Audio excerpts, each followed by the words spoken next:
crash of September 2008 brought the largest bankruptcies in world history, pushed over 30 million people into unemployment, and brought many countries to the edge of insolvency.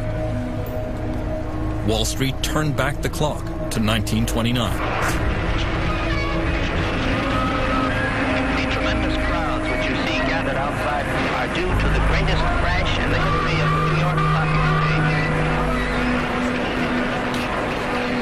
After the Wall Street crash of '29, which led to the Great Depression, the U.S. Congress launched an official investigation. Interest in the senatorial bank investigation as J.P. Morgan arrives to testify.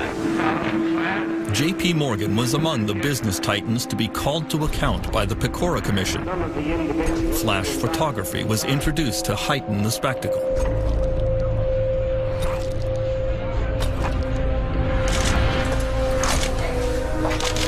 In 2010, the same model is followed for a new investigation of a new financial collapse.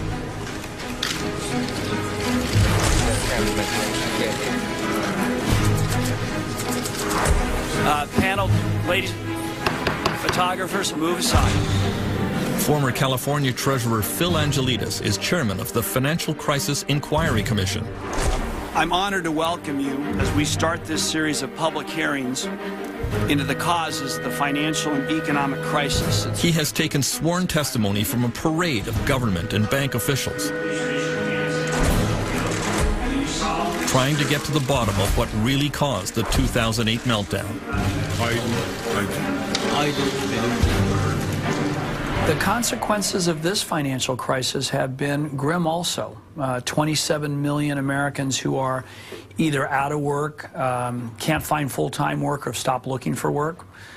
Millions who have lost their homes, and millions more who are in the foreclosure process. Trillions of dollars of wealth loss. I think one of our jobs is to try to rationally explain to people what the heck happened. People want to know. How did it all go so wrong?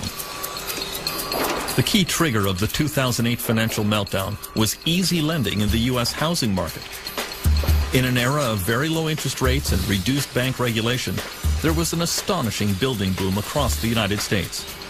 In California, banks decided that virtually anyone could qualify for a home loan. Jim Kling has been a real estate agent in San Diego for over 20 years. Really, in 2004 and 2005, if you could fog a mirror, you could get a loan. That's how bad it was. They didn't really know or care about the qualifications of the buyers. And a payment on that. And whether those people could make those payments or not apparently wasn't much of a concern. Bills getting to be more than you can manage? Crossroads Mortgage has a whole range of solutions geared to people just like you. So if you're thinking of buying a home or refinancing? Even if your credit is less than perfect, AmeriQuest can help. Call 1-866. Banks began making what were called subprime loans to people who could ill afford to pay back the money, especially if house prices ever went down.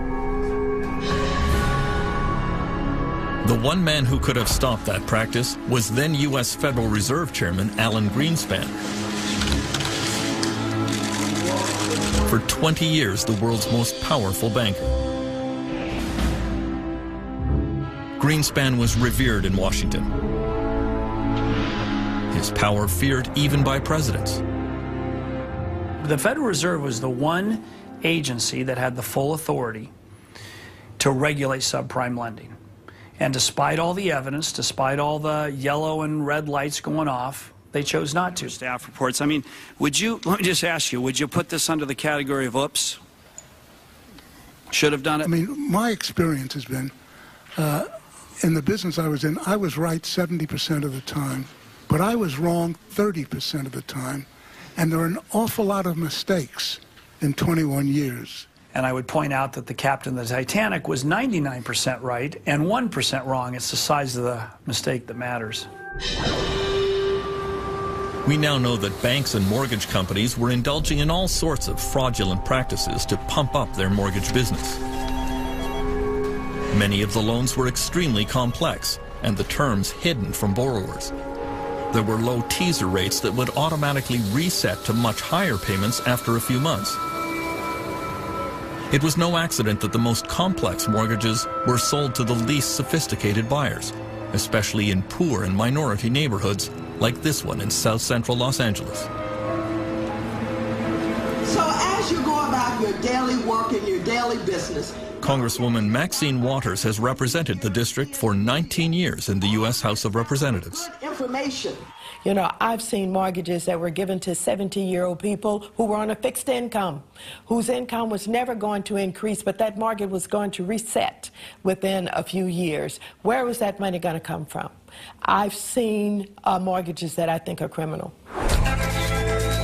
Angelo Mozillo was the undisputed king of the U.S. subprime market. He is called the Golden Boy because of his permanent tan and because at the height of the subprime real estate boom, he was making about $100 million a year. Everybody wanted to own a piece of real estate to get into the game. He became the darling of business magazines with a slew of fawning profiles of his rags to riches story. He always claimed that he was a friend to the poor and that his lending practices were helping scores of Americans attain the dream of home ownership. It's one thing for him to say that he was a friend to the poor, but in the final analysis, when you see that these poor people are now in foreclosure, now cannot get loan modifications, now ending up on the streets, then certainly that defies how he could have been, you know, a friend to poor people. Mozillo's company, Countrywide Financial, grew to become the biggest mortgage lender in the United States. Call Countrywide. We never stop thinking about what you need. And that makes home buying easy. Really. Countrywide was sold to Bank of America and almost immediately plunged in value. Angelo Mozillo was placed under investigation by the Securities and Exchange Commission. The SEC uncovered very damaging private emails in which Mozillo expressed his true feelings about the dangerous subprime mortgages he was peddling. He wrote, "In all my years in the business, I have never seen a more toxic product." At the same time, Mozillo was publicly reassuring all his investors and clients. Countrywide views the product as a sound investment for our bank and a sound financial management tool for consumers. It does appear that there was a private view of the markets, and there was one that was espoused to borrowers, rating agencies, the investing public. The SEC has now charged Mozillo with insider trading and securities fraud. Lenders like Angelo Mozillo really didn't care if people ever paid their mortgages because those loans did not stay on the mortgage company's books. Mortgages were bundled together with other loans from across the country and moved to Wall Street. There they were packaged up into complex new financial products. Bankers went wild for these financial securities that were really just stacks of IOUs. There was almost no government regulation of this market. It became a massive system of buying and selling these IOUs with fees being charged on each transaction.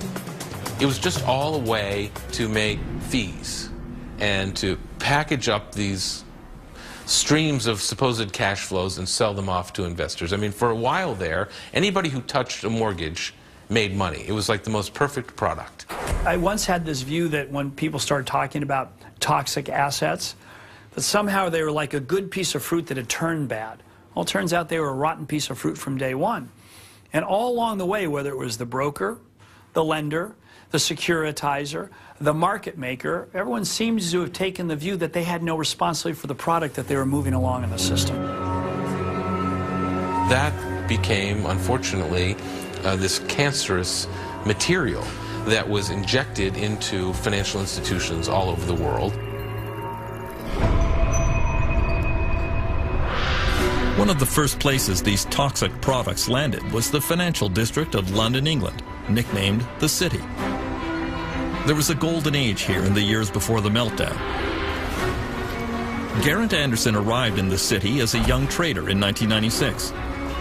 He had been a hippie selling trinkets on the beaches of India until his older brother found him a job in a London brokerage.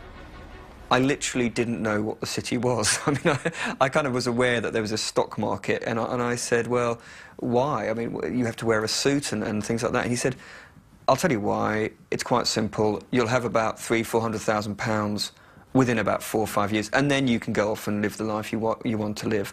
Since the selling of trinkets wasn't going down too well, I thought, why not? I had no idea about finance whatsoever. I didn't know what a PE ratio was. I didn't know what a yield was.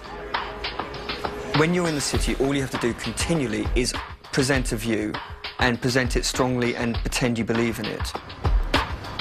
It was all about schmoozing clients, taking them to strip joints, taking them to bars, getting that company credit card out and really giving it a bash. The wild atmosphere in Britain was brought about because Chancellor of the Exchequer Gordon Brown was easing financial regulation there. He called his new approach the light touch. We will advance if there is light touch regulation, a competitive tax environment and flexibility. Well, Gordon Brown light touch was an effort really to make the City of London the world's greatest financial centre. And it meant giving the financiers, giving the bankers a very free hand in the marketplace. Paul Martin was Canada's finance minister in those years. He says deregulation came about because of a competition between New York and London to become the financial capital of the world. The race to become #1 was very, very important. But how do you attract the financial industry? Well, the most logical way is what they call regulatory arbitrage, which simply says, let's gut the regulatory system, and therefore more people will come. The prevailing culture was one that the markets always go up. It was an easy way to make money, drinking champagne, fat cat analysts. It was a joyous time. Everywhere you looked, there was great big new offices being put up, statues being put in the forecourts, people building great monuments to themselves in terms of the buildings they occupied and the way that they behaved. By 2004, Geraint Anderson was making a salary of $300,000 a year, plus an annual bonus of $700,000. He was invited onto business television shows as an analyst. We had profit before tax growth of 9.5%. The whole game is increasing your bonus. You don't go into the city to do the world some good. You go there to make money as quickly as possible. And if that means lying, cheating and stealing, that's what you do. Regulators and politicians are just deemed to be idiots. It's all about we will thrive with light touch regulation. And that, of course, is exactly what Gordon Brown was encouraging as Chancellor of the Exchequer. And interestingly, he calls my precise period in the city the age of irresponsibility. But it was partly to do with the fact he just said anything goes. And, you know, to me, it's just obvious. The way people were behaving was a rational way of behaving in the context of the bonus system and the lack of regulation. Before long, the Anglo-American risky financial model was spreading around the world, from Iceland to Dubai.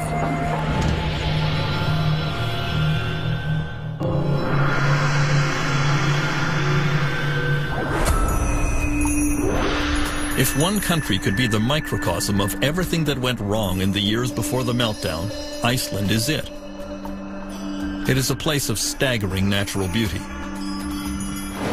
From its geysers, to its waterfalls, to its famous Blue Lagoon, it is a magnet for tourists.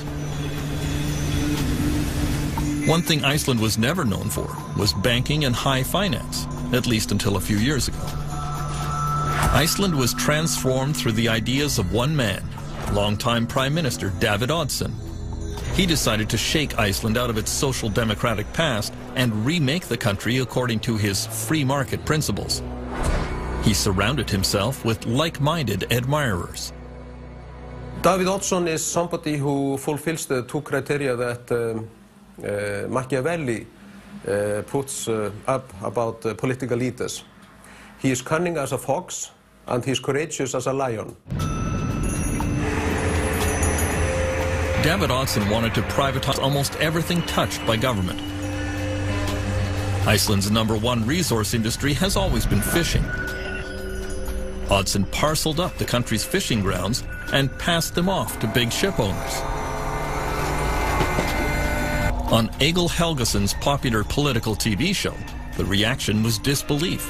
For many people, this would sound as it's almost surreal. You take the fishing grounds, the fish that swims in the sea, and you give it to a bunch of people who own ships for good. This is the main resource of our country. This was the beginning of what came later. In 2003, Odson made his most controversial privatization. Some of the biggest banks in the country were auctioned off in suspicious circumstances. Coincidentally, they ended up in the hands of some of David Odson's closest friends.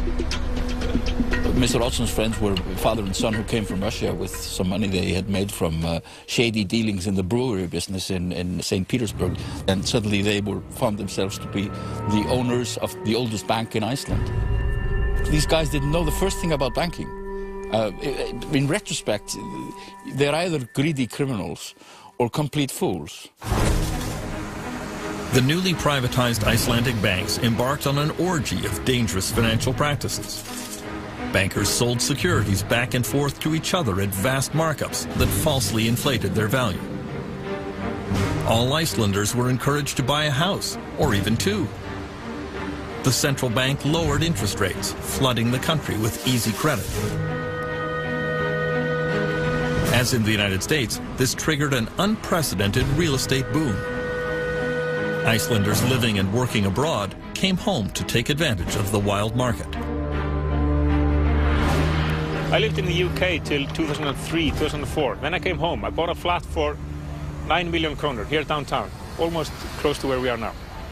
1.5 years later, I sell it for almost 15 million kroner. I'm like, hey, what's going on? I've done nothing to this flat, and here we are, 6 million kroner in my pocket, just for keeping it for 1.5 years. And of course, when you're benefiting from it, you're sort of, okay, well, this is great. There's a saying now, if something is extravagant, oh, this is so 2007, you can't be serious. 2007 is having Elton John in your 50th birthday party, as one of the business tycoons did. People just went too far. People took one loan too many. People bought one car too many. Iceland was not alone in its reckless financial planning during the boom years.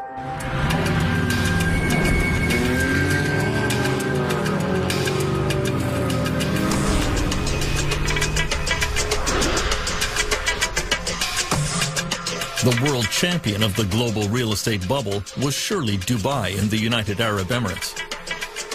Money was no object, as every local sheikh and every booming company competed to see who could erect the most ostentatious building. No idea was considered too outlandish. When waterfront property rose dramatically in value, Dubai decided to make more. Ships vacuumed sand off the ocean floor to make the famous Palm Islands. On them were built an endless line of luxury condominiums and hotels that were snapped up by wealthy investors from across Europe, Africa, and the Middle East. Canadian Robert Lee went to work for Dubai's leading real estate company 10 years ago. Dubai in its heydays, we used to call the sales center the fish market. It's, you know, people could come and it would say, give me an apartment, any apartment, I don't care what, 2 bedrooms, 3 bedrooms, just give me an apartment. Because in a way, people are buying options. Because most people were buying things with zero intention of actually living in it. So they were buying coupons to resell it to somebody else.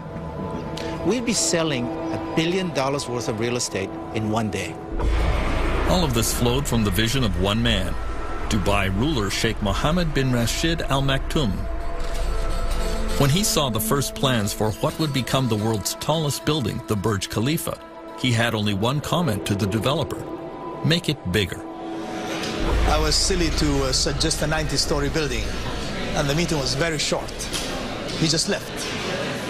But, you know, I've been with him a long time, so I went again to the design studios, and then we put something really marvelous, and his question was, how much higher than anybody else? I said, it's about 40% plus. He said, great. He called me the next day, and he said, where are the cranes? Was there no limit to how high Dubai could fly before it got too close to the sun? There was always a nagging sensation that is Dubai going to be like the other cities around the world that has seen the fall? But at the same time, you live here for a few years, you basically buy the story. You drink the Kool-Aid. And you're saying, hey, we must be different. While Sheikh Mohammed apparently believed that the party could go on forever, some began to wonder when the global real estate bubble would burst and what would set it off.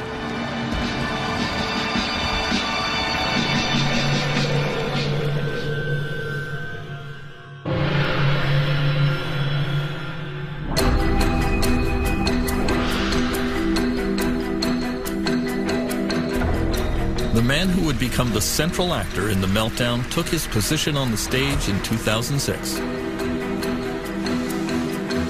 Former Goldman Sachs CEO Hank Paulson was one of the toughest of the Wall Street titans. Then he accepted the invitation of George W. Bush to become the U.S. Treasury Secretary. It was a controversial choice. Paulson was not universally loved on Wall Street. He was probably the nastiest guy of all of them. They used to call him the snake. And this is coming from the Wall Street executives themselves. No, you know, you really can't believe everything he tells you. The reason why they didn't like him is because they couldn't trust him. Hank Paulson's aggressive, combative style came as a bit of a shock in government circles. This is a guy who would go through a brick wall to achieve his objective. Leopard doesn't change his spots. I mean, you know, why do scorpions sting? They sting because that's their nature. And, you know, Hank Paulson didn't change his nature when he went to Washington. Shortly after Hank Paulson arrived in Washington, the prices of California houses began to slide.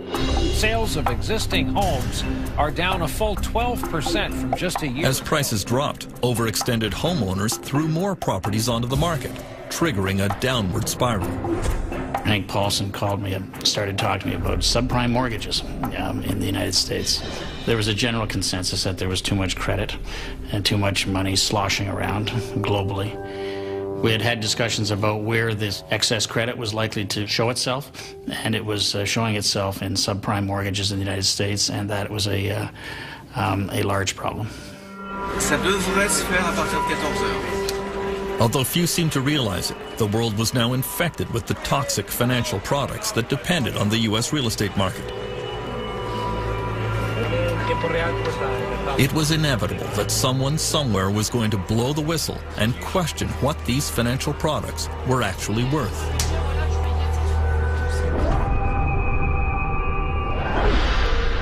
As it happened, the alarm sounded in Paris in August 2007. The giant French bank BNP Paribas discovered that many of its investment funds were filled with toxic U.S. securities. They stopped all withdrawals from those funds. It was a little bit like an old-fashioned movie where the bank president locks the door and tells people they can't get their money. It doesn't exactly make you feel good about the world. At the Ministry of Economic Affairs in Paris, the BNP Paribas decision triggered immediate crisis meetings, convened by Finance Minister Christine Lagarde. Ça a commencé de manière très dure, je m'en souviens très bien, parce que c'était interruption de vacances immédiate, retour à Paris et discussion immédiate avec les banques sur ces conduits qu'elles étaient en train de fermer en raison d'un début de fissure dans l'édifice financier. If BNP Paribas couldn't value their securities, then one started asking how many other companies couldn't value their securities. How did anyone know what the value of asset managers were, or even banks? Because, of course, banks were holding the same securities. And so suddenly faith in some of the foundations of 21st century finance began to crumble.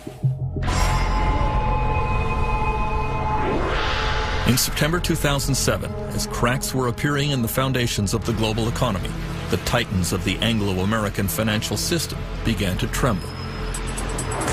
First up was Britain's Adam Applegarth, a true superstar in London's business class.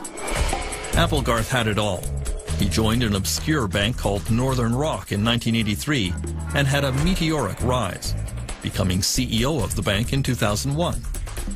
Oh, he was a brilliant fellow, full of himself, full of confidence, felt he could do no wrong, loved the idea that he was become a transatlantic jet setter. He'd go over to New York to arrange the next tranche of securitized debt, and felt he had a model which was much better than everybody else. He didn't get it. He didn't get that he'd developed an unstable model and that the wholesale markets went wrong. His bank would fall off a cliff very, very fast, which is exactly what happened. Good evening. One of Britain's biggest mortgage lenders, Northern Rock, is applying to the Bank of England for emergency financial support. BBC News has learned that the bank... Within hours of the BBC bulletin, worried Northern Rock customers lined up to get their money out. Maybe it's safe, maybe it's not, but I'd rather know that it was safe. I'm just going to go put it in my bank and I've taken all of my money out. Most people in the Western world had never seen a bank run before with their own eyes, and so it was something they found almost impossible to imagine. The British government was very slow to react to the panic. It was egg on our face as the British authorities, no doubt about that, and letting those queues not only form but continue for 2 days was very damaging to the reputation of British banking. Adam Applegarth was hauled before a British parliamentary investigation of the failure of his bank, but he was characteristically defiant. Mr. Applegarth, do you actually accept you've done anything wrong? It was a good business model, but clearly couldn't deal with the unforeseen global freezing of the liquid markets. You keep saying it was unforeseen, yet this committee had been discussing it for 6 months.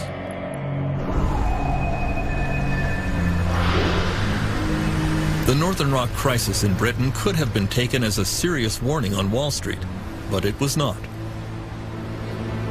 I think people saw this as that's happening over there, that's not happening here. I think that the sense of interconnectedness was not realized until the very last moment. Wall Street did not really start paying attention to the growing international crisis until one of its own megastars began wobbling in orbit, the flamboyant head of one of America's oldest and biggest banks.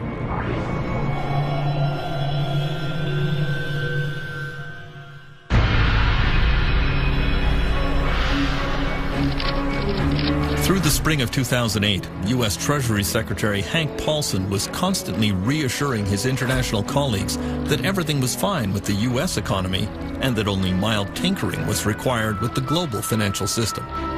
In private, French Finance Minister Christine Lagarde advised her friend that he was being very foolish.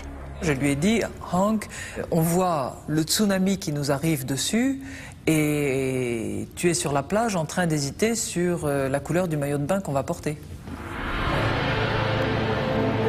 The first major U.S. casualty of the financial crisis came with the dramatic fall of one company and one man, the richest CEO on Wall Street. Jimmy Cain was a legend. He had come up through the ranks to become president and chief executive officer of America's fifth largest investment bank, Bear Stearns. He was famous for his backslapping, hard drinking, and high living style. Jimmy is really out of central casting. I mean, I've described him as an amiable rogue. I mean, he's definitely can be quite charming, definitely can be quite ruthless, has a twinkle in his eye, and I think that combination of ruthlessness and charm, that people get to the top with that combination. Jimmy Cain was a flashy risk-taker in business and in his personal life. In 2007, he was worth over $1 billion, and he wanted everyone to know it. Every Thursday afternoon after the stock market closed, he would board a private helicopter a few blocks from his Manhattan office and fly off to his country house on the Jersey Shore for weekends of bridge and golf. He did have one troubling habit that would come back to haunt him. He used to brag about smoking pot. I'm in the elevator of Bear Stearns, and it was 2004, 2005, and Jimmy Cain tried to hand me what looked like a joint. I'm not kidding. Cain's pot smoking became public at the worst possible time for his firm.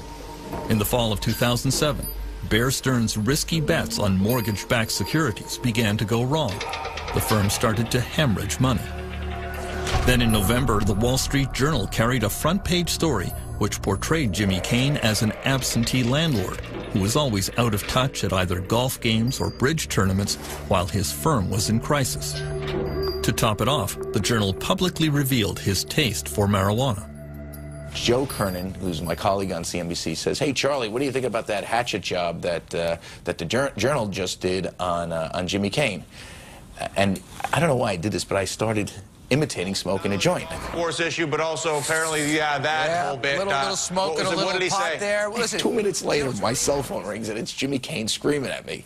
And he's like, "What are you doing? I don't smoke pot." I said, "Stop it. Stop it." I said, "Listen, who cares? I mean, you're not breaking the, it's kind of a harmless crime. Why don't you just laugh it off?" And I'll never forget what he said to me. He goes, "Laugh it off. You try to laugh it off. You're not running a company." You know, Jimmy had made a lot of enemies on Wall Street. It's a very competitive Darwinian place. If they smelled, chum in the water, the sharks are going to circle. In January 2008, Jimmy Kane was forced out of the CEO position and became an unpaid chairman of the board at Bear Stearns, but the firm continued a downward slide. It had more exposure to toxic financial products than any other Wall Street firm. Kane had left a ticking time bomb behind him, and it exploded in March 2008. Rumors swept the financial world that Bear Stearns had liquidity problems, trouble raising cash. When Hank Paulson heard the rumors, he told his Washington staff this will be over within days. He knew that Bear's clients would immediately pull their cash out of the bank, causing it to collapse. We have some breaking business news tonight. The storied investment bank Bear Stearns is reportedly close to selling its... Paulson was right. On Sunday, March 16th, Bear Stearns was taken over by rival J.P. Morgan in a deal bankrolled by the U.S. government. Just 1 year earlier, Bear's share price had been a lofty $170. Get this, it's valued at about $2 a share in this deal. $2 a share just last year. People thought it was a typo. Bear stock had traded, what, in the 30s or 40s? The closed in the previous Friday, and so, the idea that it would be worth $2 a share was impossible to fathom. Okay, can I ask you one question? No. Do you think that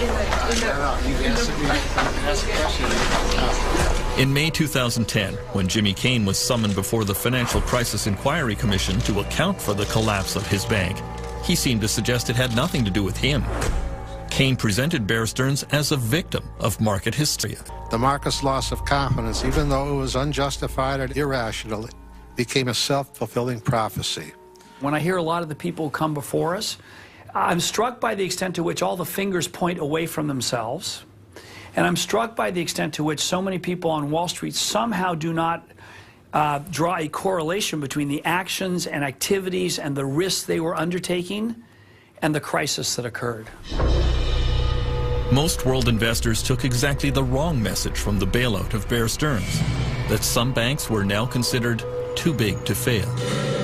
The key message that emerged after the Bear Stearns bailout was that no matter what happens, the American government, and in fact it was presumed the European government, will not let a big bank go bust. For some on Wall Street, it was obvious that the next domino to fall would be America's fourth largest bank, the venerable Lehman Brothers, run by one of the most feared and ruthless men in the United States.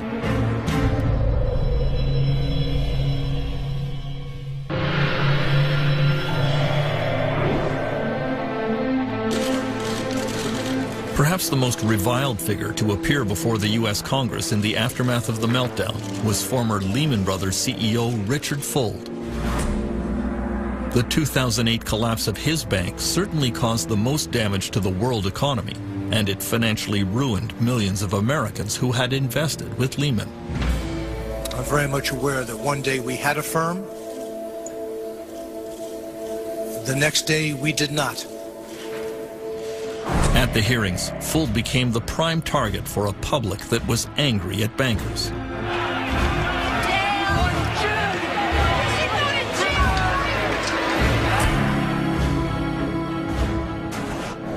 Dick Fuld had spent his entire career at Lehman Brothers, starting at the bottom and clawing his way up the ladder. In later years, he assumed all the trappings of unfettered power. His word was law, his judgment never to be questioned. There was a huge cult of loyalty to Dick Fuld as the chief executive of the firm. People, on the one hand, admired what Dick Fuld had achieved, but secondly, this was not an organization where you, as a matter of casual incident, decided it was a good idea to disagree with Dick. The way he created Lehman Brothers, it was almost a cult of personality.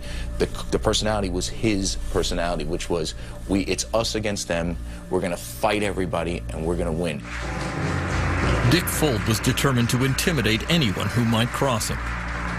In this internal Lehman UK video, he was angry that some traders were driving down his stock price. But what I really want to do is I want to reach in, rip out their heart, and eat it before they die. I think in the tape there's a sort of nervous laughter in the auditorium. I think that sort of reflects quite a lot about how people within Lehman saw Dick. On the one hand, it sounded at one level amusing, and then you sort of thought to yourself, I suspect if you're in that audience, the really scary thing is he sort of could probably do it. Lehman Brothers entered its death spiral on September 11th, 2008. The stock was plummeting. Dick Fuld was advised that it was time for a fire sale of his corporate assets, but he resisted. Telephone records show that U.S. Treasury Secretary Hank Paulson spoke frequently with Fuld, but he felt his message was not getting through. He was definitely exasperated with Dick Fuld. I think everybody was. He seemed to be unable to recognize the gravity of the situation his firm was in and unable to do the things that were needed. On Friday, September 12th, Hank Paulson decided that it was time for drastic action to save Lehman Brothers, but he did not want to authorize another government bailout. He flew to New York on his private jet and summoned all the Wall Street CEOs to an emergency meeting at the New York Federal Reserve Building. You know, the fire alarms are going off. The tornado siren is going. And so when the chief of police and the chief of the fire department says we need the heads of all the major employers in our town to come together to come up with a plan, you come. At 6 p.m., Hank Paulson started that secret meeting with America's leading bank CEOs. Jamie Dimon of J.P. Morgan, Lloyd Blankfein of Goldman Sachs, John Thain of Merrill Lynch, and John Mack of Morgan Stanley. I began working on a plan. Paulson told them that they all knew why they were there. Without their help, Lehman would not open for business on Monday, and the consequences for everyone sitting around that table would be disastrous. Across town, Dick Fuld was astounded that Hank Paulson had not invited him to the crisis meeting. Here his company is basically being carved up, and he's not allowed to be there. He's calling and they're not returning his calls. Inside Lehman Brothers, there was an air of unreality. The firm had been in existence since 1850. They had survived the Great Depression of the 1930s. They had survived the 9/11 attack that destroyed their offices in the World Trade Center. Surely they could survive this. And tonight, one of the biggest investment firms is in serious trouble.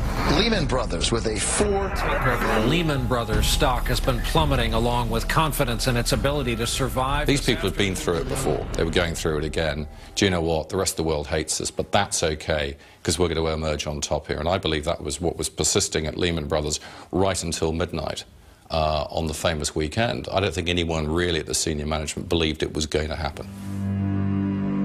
On Sunday, the bankers finally came up with a private sector plan to save Lehman Brothers. The company would be divided in two. The solid assets of Lehman would be purchased by Barclays, a British bank. The American bankers agreed to take over the questionable parts of the company. Just as everyone was about to celebrate, word arrived that the British government would not approve the deal. Hank Paulson placed an emergency call to British Chancellor Alistair Darling, but couldn't budge him. I understand Hank Paulson's problem. He had to sort out Lehman's problem, and the conversations we had were very amicable, and we understood each other's position. But I was quite clear. I could not agree to something where the British taxpayer was taking on a liability that people didn't fully understand. Paulson hung up feeling deflated and frustrated. He announced to everyone in the room, "The British screwed us." Objectively, this deal was never going to happen. And the most striking thing about this whole story is how little effort the Americans gave to talking to the British authorities until literally the last minute. Paulson knew Lehman's failure would bring financial catastrophe. Millions of people around the world would lose their savings and pensions. At this moment of maximum tension, Hank Paulson had a panic attack. He slipped out of the room and called his wife. I just said, Wendy, Lehman Brothers is going to fail, and it's going to be very bad, and a lot of people are looking to me, and I don't have all the answers, and I'm afraid, would you pray for me? This has been an historic Sunday on Wall Street, and it's not over yet. At this hour, the Lehman Brothers Investment Bank appears headed toward bankruptcy. With $613 billion in debt, Lehman is by far the largest bankruptcy ever in this country, dwarfing... On the sidewalks of New York and in investment houses around the world, there was a rising sense of panic.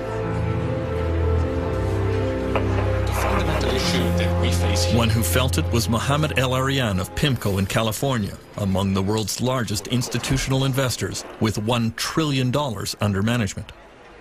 I remember calling my wife and telling her, go to the cash machine, take cash out, because I'm not sure whether the banks are going to open tomorrow. There was a feeling that the system was incredibly fragile, that the unthinkable was clearly thinkable. Lehman Brothers officially declared bankruptcy at 2 a.m. There was widespread fear that could trigger a chain reaction that would take down the world banking system. At the New York Federal Reserve, then President Tim Geithner told his staff to prepare for the crash landing of Lehman. He told them to put foam on the runway. The problem is they didn't put nearly enough foam on the runway, and there were all sorts of unintended consequences. The ripples that they anticipated turned out to be a tsunami. The tsunami unleashed by the crash of Lehman Brothers would sweep around the globe, destroying millions of jobs and wiping out the economic future of entire countries. Protests rocked world capitals, from Reykjavik to Beijing to London.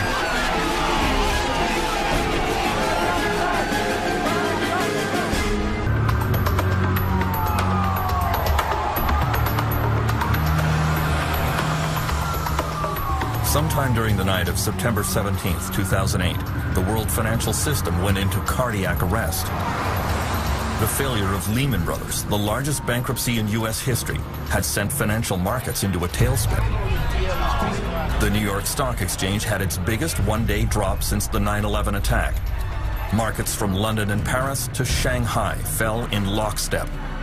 Russia suspended all trading.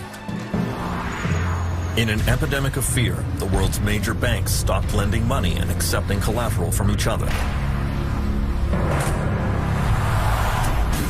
The next morning, at precisely 10:15 a.m., President George W. Bush stepped out of the Oval Office to try and reassure the public.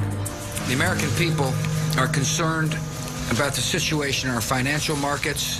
I've canceled my travel today to stay in Washington and consult with my economic advisors. Bush convened that emergency meeting in the White House Roosevelt Room. According to notes, U.S. Treasury Secretary Hank Paulson told the president that the United States was on the edge of a total financial meltdown. He said, if we don't act boldly, we could be in a depression deeper than the Great Depression. Paulson had also warned, this is the financial equivalent of war, and we're going to need wartime powers. There was a moment, I think, in this country where, at least for several days, the de facto President of the United States, actually, was not President Bush, but it was an unelected gentleman from Wall Street named Hank Paulson. Over the last 2 years, Hank Paulson has been summoned before numerous congressional investigations of the meltdown. Everyone realizes that the ruthless former CEO of Goldman Sachs played the leading role, and everyone wants to know why he did what he did. He was supposed to be the main free enterpriser in the Bush administration, but he ended up overseeing the greatest government intervention in the economy since the Great Depression. All investigations go back to his key decision in September 2008, the decision to allow Lehman Brothers to fail. In the White House on that Monday, Hank Paulson seemed almost flippant about the catastrophic bankruptcy. Good afternoon, everyone, and I hope you all had an enjoyable weekend. Yeah. He said that it was not the role of government to save private businesses. I never once considered that it was appropriate to put taxpayer money on the line in resolving Lehman Brothers. Not saving them is a little bit like saying, well, we're not going to put the fire out in your house because you caused the fire because you were smoking in bed. And the guy who lives next door will say, well, that's great for me when my house goes too because you're trying to teach this guy a lesson. The Lehman failure had repercussions around the world. Millions of people would lose their life savings. Pension plans were decimated. French Finance Minister Christine Lagarde would play a key role in the crisis. Although she was a close friend of Hank Paulson, she publicly called his Lehman decision horrendous. Vous savez, je l'ai dit pratiquement le lendemain matin de la décision. J'ai été à l'époque bien seul et parfois un peu critiqué. Je persiste à penser que c'était une mauvaise décision. Soudain, l'ensemble des établissements bancaires ont compris que personne n'était à l'abri et que toute banque pouvait tomber. À ce moment-là, l'ensemble des banques ont considéré que toutes leurs contreparties étaient en risque, peut-être, et elles ont bloqué tous les circuits de financement. Donc le crédit a cessé de fonctionner à ce moment-là. The immediate impact came in London, where the Lehman Brothers UK office had to instantly shut down operations. A lot of Lehman's trading was done through its subsidiary in London, and every Friday it would send all its cash back to New York. So on the Monday morning in London, there was no cash. The holding company had gone into Chapter 11, and there wasn't a penny to pay the staff. And that was about the worst way you could possibly close a bank. And so you had these pictures of staff just leaving with boxes full of files. The uncertainty on day one was huge and very damaging. So how are you feeling? How do you think? So all of these investors, not just in Europe and Asia, but in the United States and everywhere, all of a sudden have no access to this cash, no access to any of these assets, and have to start selling down their own assets at fire sale prices. And they're getting margin calls, and it's producing this sort of vicious circle. And that was something that I don't think anybody, both among the regulators and even the Wall Street CEOs, appreciated was going to be the reaction. In international financial markets, there was rising panic. It began to look as if many other banks could follow Lehman into the abyss. There was great uncertainty, too, about where this was going to end.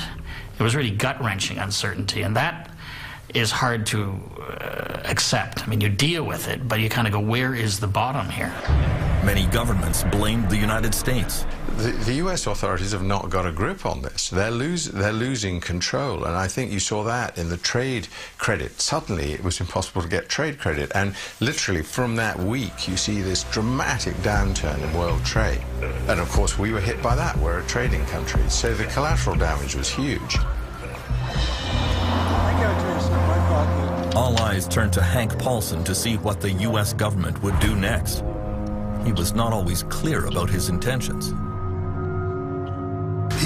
I don't know if you've read it yet, but we had said that we welcome. He's not very articulate. He has a hard time explaining what he's doing. He seems to be very impulsive. He's constantly on the phone barking orders. He's impatient. He drives his people very hard. He understands very quickly how severe the financial problems are, but I think he muddles the message in ways that may make it worse because it's very confusing. He says one thing and does another, and then he changes his mind again. Paulson's ability to reverse directions came to the fore in the next crisis he confronted: the near collapse of the world's biggest insurance company, AIG. It emerged that the dealings of one obscure executive at AIG threatened the entire world financial system. His name was Joseph Cassano. Cassano lived in the most exclusive neighborhood in London, England. Every morning at 7 a.m., the 53-year-old American executive would hop on his bicycle for the short trip to the office. He may have dressed like a bike messenger, but in fact he was the head of the financial products division of AIG. He had moved to London because the kind of trading he did was banned in the United States. Cassano would insure companies against the failure of their business partners. It was a very risky thing to do. But in conference calls with investors, he claimed that it was a no-lose proposition.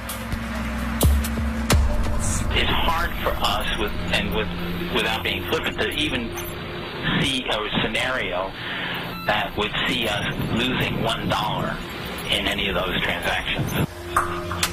Joseph Cassano's bet was that a lot of banks and mortgage companies around the world could never fail all at once. Of course, the downside was that if for any reason those products started to misperform, if the housing market crashed in a way that people hadn't seen in living memory, then of course AIG would face a very big bill.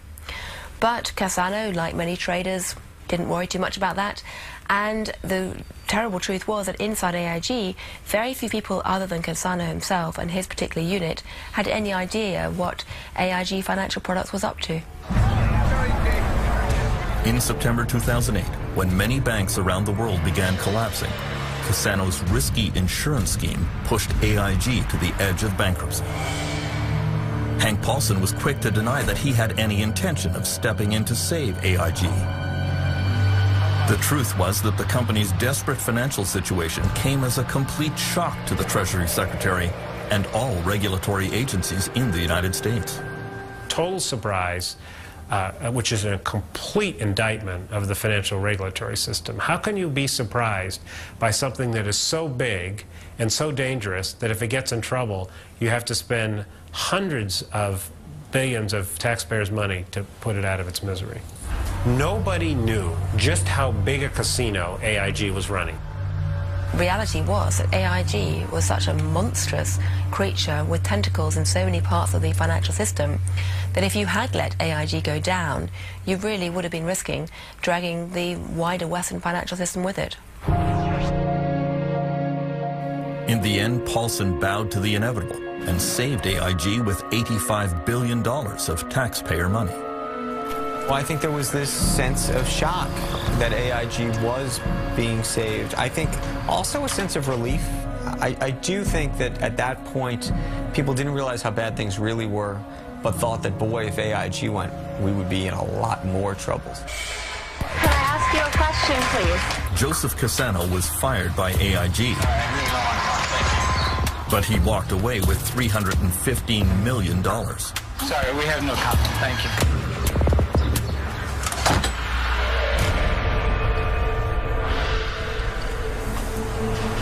On Thursday, September 18th, U.S. Federal Reserve Chairman Ben Bernanke and Hank Paulson went to ask congressional leaders for more powers and several $100 billion to staunch the bleeding.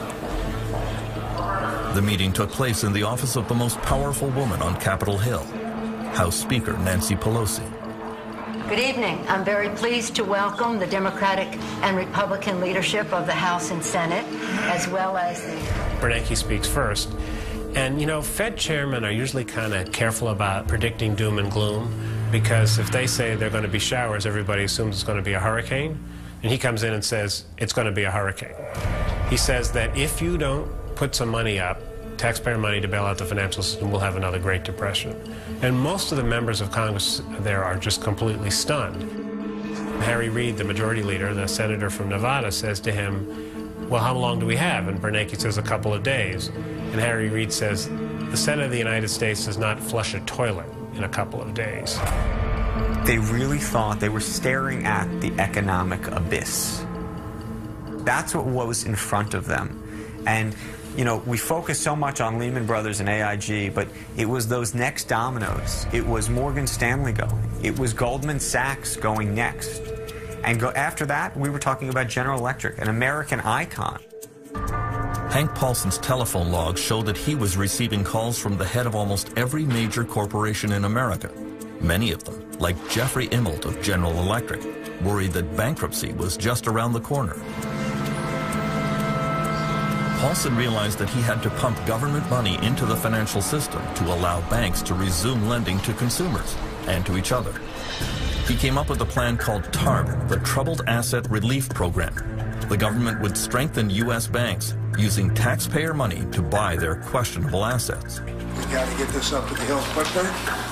We got to keep it simple, very simple.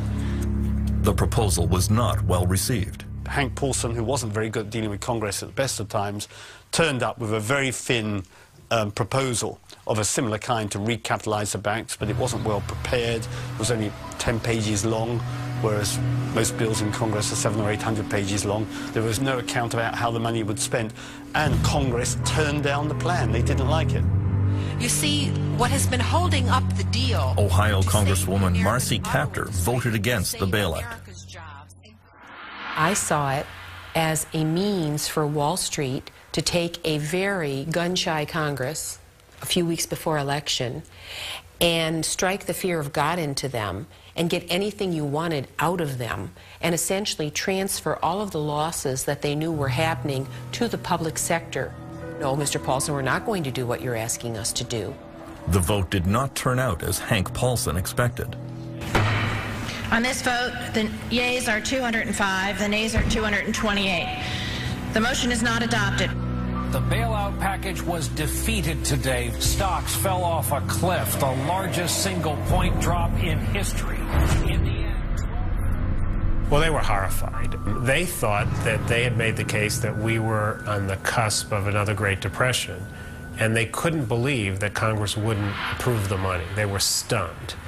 And it made the crisis worse because it made everybody wonder whether our political system had its act together. Hank Paulson said he never felt worse than when his proposal was voted down, and he began to show it. One of the sort of physical reactions he has is he does these sort of dry heaves. It's sort of almost a nervous, emotional, tired, it's his form of sickness, if you will. There's a moment when he goes to the Hill. He's trying to convince these congressional members to pass TARP, and that evening, you know, they bring him a trash can, and they say, should we get the, you know, the congressional doctor to come? And he says, no, this happens to be a lot. Paulson's international colleagues could see that he was under enormous pressure. Il a été sous des moments de stress exceptionnels, sans aucun doute. J'ai le souvenir précis d'une conversation téléphonique que je souhaitais avoir avec lui sur AIG et où il m'a dit je prends ton appel mais j'ai 15 secondes. Et je veux bien le croire. On était dans des périodes de temps extraordinairement courts pour des enjeux énormes. Ben Bernanke and Hank Paulson warned congressional leaders that if they did not get sweeping new powers and $700 billion, there was a serious chance of another Great Depression. In the end, they got the powers and the money, but the signs of depression started appearing anyway.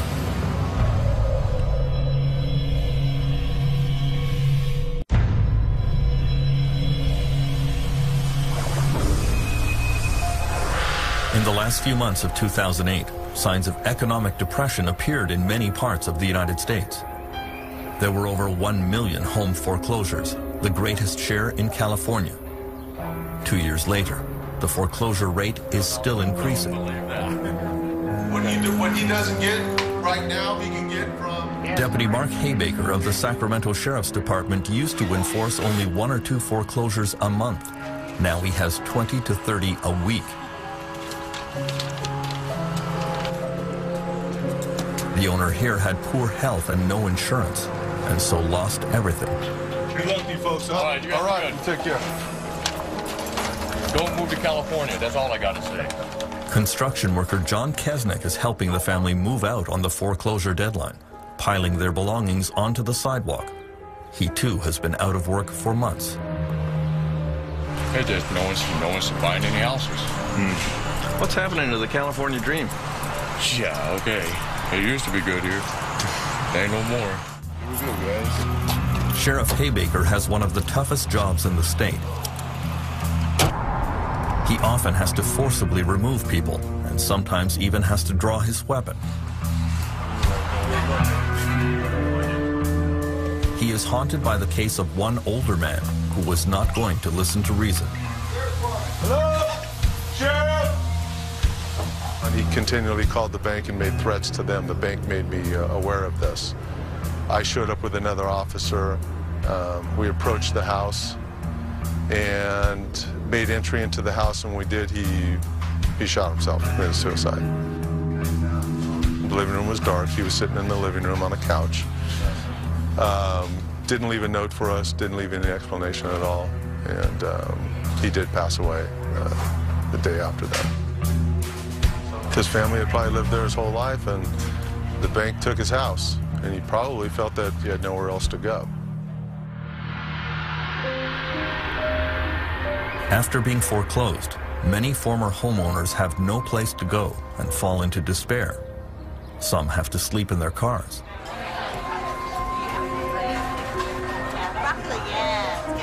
Single mothers Nicole O'Connor and Audrey Schreibner have just found places in the St. John's Women's Shelter in Sacramento. Both had been living in their cars for weeks with their children. Audrey has also been battling cancer. I've been working since I was 15, so I have a lot of history, but physically I'm just not up to it, right now. And so for the month before I came here, me and the two kids were living out of my van. Yeah, and that's scary. Not many places you could park a car overnight. Being a woman by yourself. You've got security running around going, you're not supposed to park here. It's like, well, where are you supposed to go? And you're single woman, pregnant, 7 months pregnant, and you're like, where do I go? Where do I go? I'm not used to living on the street because I didn't know where to turn. You just cry. You're in a small van, and you just want to cry all night, and you just don't know where to turn. Under government pressure, California banks and mortgage companies hold events like this one in San Diego. Homeowners facing foreclosure are offered one last chance. They line up to talk one more time with bank officials, but there is little room for negotiation. It is exasperating for homeowners like Jack, who did not wish to provide his last name. They don't do any favors for anybody. It's all about money. They don't care about people. They can send them all and make them homeless, put them in the street. They don't care if they're elderly, disabled, people who lost their jobs or had a health condition or mental health condition. They could care less. They could care less. It's only in America. Rob or feed the rich. That's how it is in America.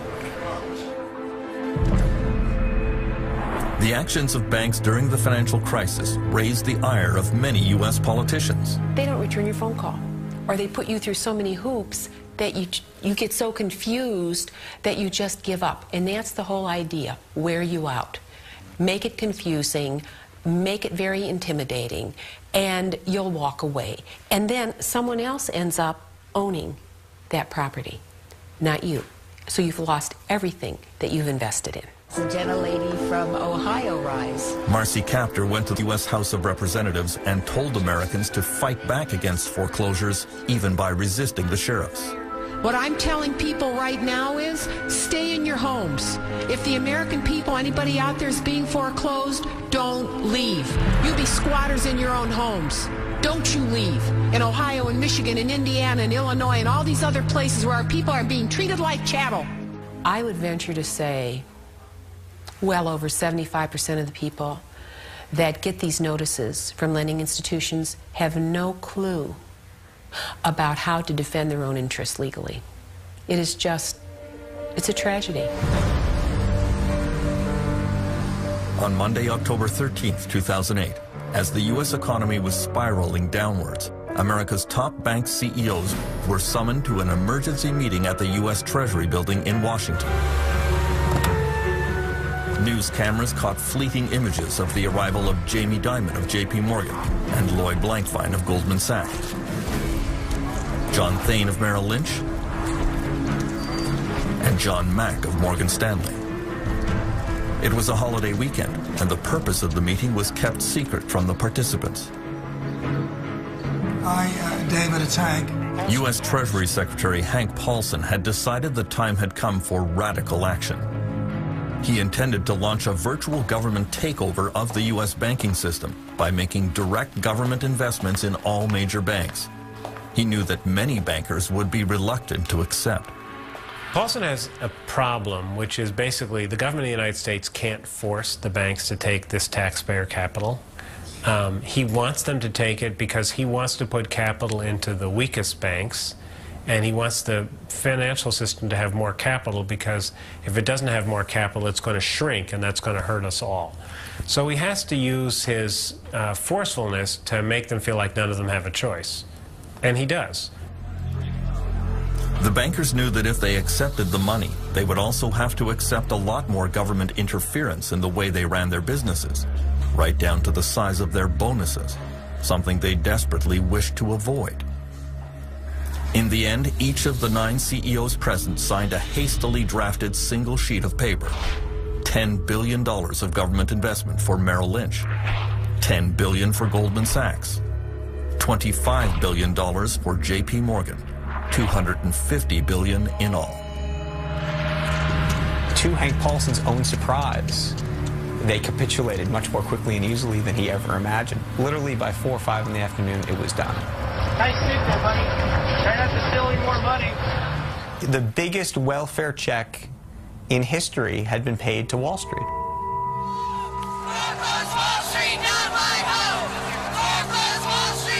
Hank Paulson may have had sound financial reasons for doing what he did, but he had no idea what the public reaction would be. Protesters filled the streets denouncing bailouts for billionaire bankers.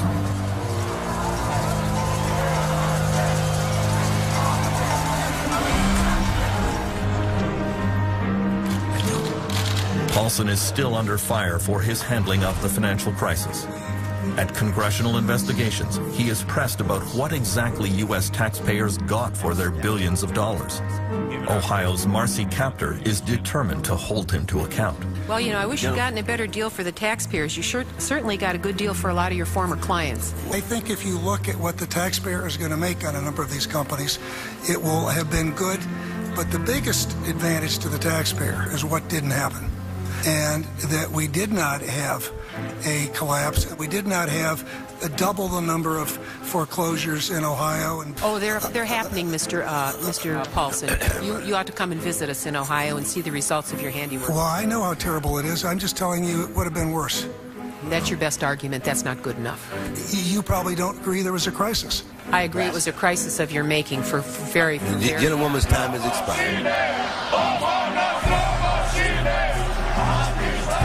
The economic collapse of 2008 quickly spread to Europe, and so did the rage against bankers and politicians.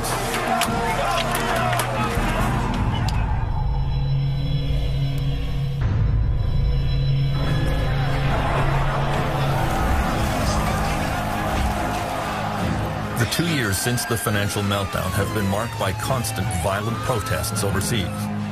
Police have fought pitched battles with demonstrators in London, in Italy, and in Lithuania. Protests in Greece began with farmers and quickly spread to civil service workers and students, all of whom are facing severe funding cuts because of the meltdown. From the very start, European governments stumbled in response to the turmoil. Conflicts first appeared at this meeting in Paris on October 4th, 2008. Banks in Britain and France had already started to collapse, but Europe's leaders couldn't agree on what to do about it. France's Christine Lagarde had proposed a European rescue fund for troubled banks, but Germany's Angela Merkel wanted nothing to do with bailouts of any other country's financial problems. In a closed session at the summit, Merkel sternly told President Nicolas Sarkozy, every country must clean up its own shit. Ironically, that very day, a German mortgage lender suddenly needed a massive government bailout, and it was Merkel who had to write the check. A French newspaper quoted Sarkozy's gloating. Merkel told me each to his own shit, and then she ends up in it. Maybe the meeting failed, but it was not my failure, it was Merkel's. She fell into her own trap. whole affair was not a great advertisement for European unity. Mais c'est pas un drame. C'est pas d'aujourd'hui que l'on ignore qu'il y a une culture anglo-saxonne, que l'Allemagne a sa propre organisation hollandaise et que les pays méditerranéens peuvent avoir d'autres idées. Tout le monde le sait. Et vous savez, l'Europe, c'est 27 pays souverains. Ce ne sont pas des provinces. Ce sont des pays avec leur souveraineté, leurs drapeaux, leurs hymnes nationaux, leurs histoires respectives qui ont souvent été en guerre les uns avec les autres. Et cette Union européenne qui est un véritable miracle depuis sa constitution, elle fonctionne de manière cohérente, consensuelle, cohésive. Mais elle ne fonctionne pas comme un seul homme sous une fédération comme pourraient fonctionner les États-Unis ou le Canada par exemple. We now know that the only thing that really unified the European powers was anger at the United States. A tug of war played out behind closed doors when world finance ministers descended on Washington to confront the Americans in the first week of October 2008. That critical meeting was chaired by Hank Paulson. Hank started the meeting by saying, you know, we're in a bad situation here. We have banks failing in the United States, banks failing in the United Kingdom. Some of the regional banks in Germany had failed. It was unclear that the markets would even open on the Monday, and we better deal with this. And that's a sobering conversation. French Finance Minister Christine Lagarde admits anti-American feelings were running high.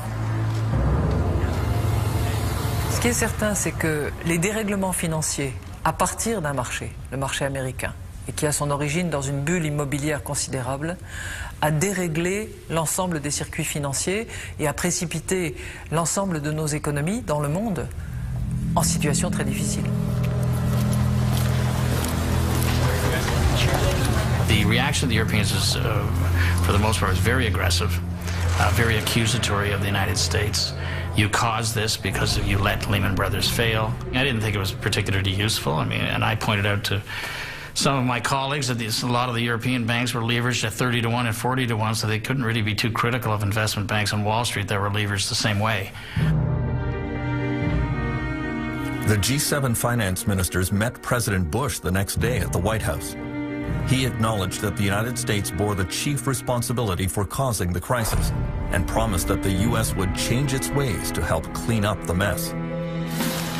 The finance ministers left the White House with a new plan that was agreed to by all G20 finance ministers, the World Bank, and the International Monetary Fund. So by Saturday night, everybody in the financial world that had anything to say in government or in the central banks had endorsed the plan. I think actually that's quite positive news in terms of world government. Former Canadian Prime Minister Paul Martin says world leaders were struggling with how the game of international finance had changed. The best example, I think, in many ways is, is this person buys a house in California, pays twice as much as he can afford and twice as much as the house is worth on the basis that the value of the house is going up. He gets a subprime mortgage, and it defaults. And what happens as a result of his default? Asian markets crater, and municipalities in northern Norway are declaring bankruptcy. That is an interconnectedness which I don't think anybody fully understood. Far from the corridors of power, some countries were immediately devastated by the global financial collapse. Iceland was headed for bankruptcy and ruin.